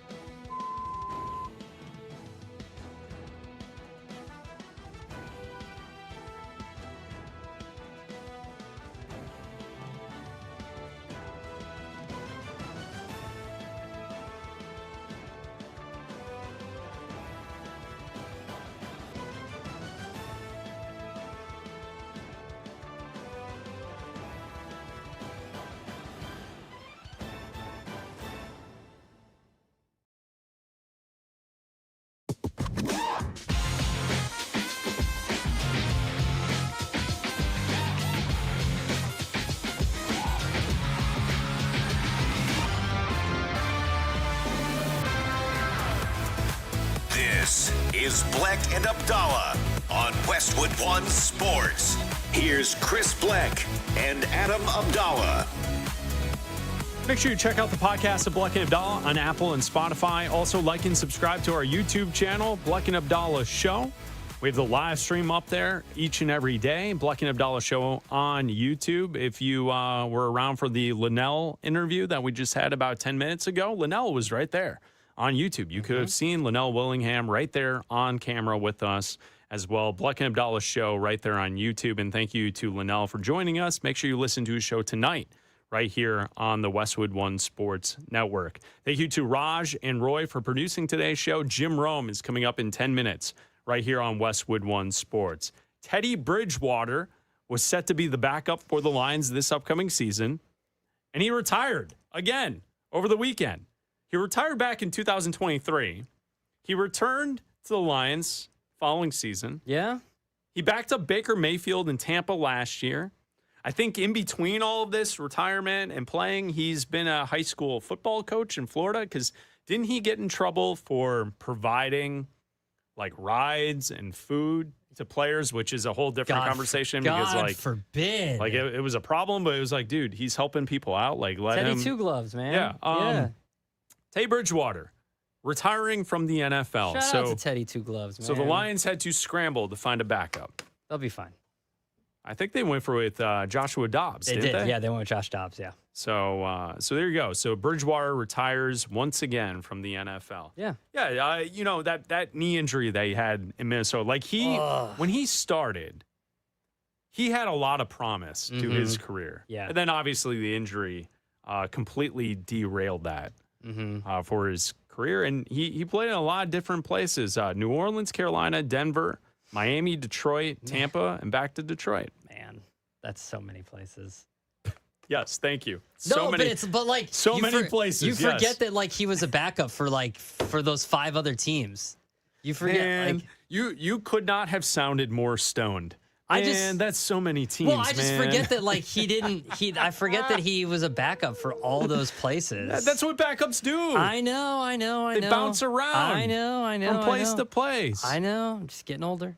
Yeah, of course. Dust. Yes, we all are. Dust. We all get older. Dust. Text the show at 310-840-4910 from the 209. Chad in California. He texts, shout out to Linnell. That was great stuff. It was. Yeah. Shout out to Linnell. Yeah. Love having Linnell on the show. We were talking earlier about possible players that could get into the Hall of Fame in the future. Locks in the NFL from the 504. They say all LSU receivers get in. All of them? I mean, you got Justin Jefferson. Yeah. Jamar Chase. Yeah. Who else do you have in that mix? I mean, those two are two of the best wide receivers in football right now. Mm-hmm. So I'm guessing they will have a crack at getting into the Hall of Fame as a first ballot. Does Odell get in? No. One cool catch that went viral does not make you a Hall of Famer. No. Because he technically hasn't retired yet. He's still trying to play. Yeah, no, he's going to play this year. It's just he's not getting in. He's trying to play. No, I don't think Odell Beckham.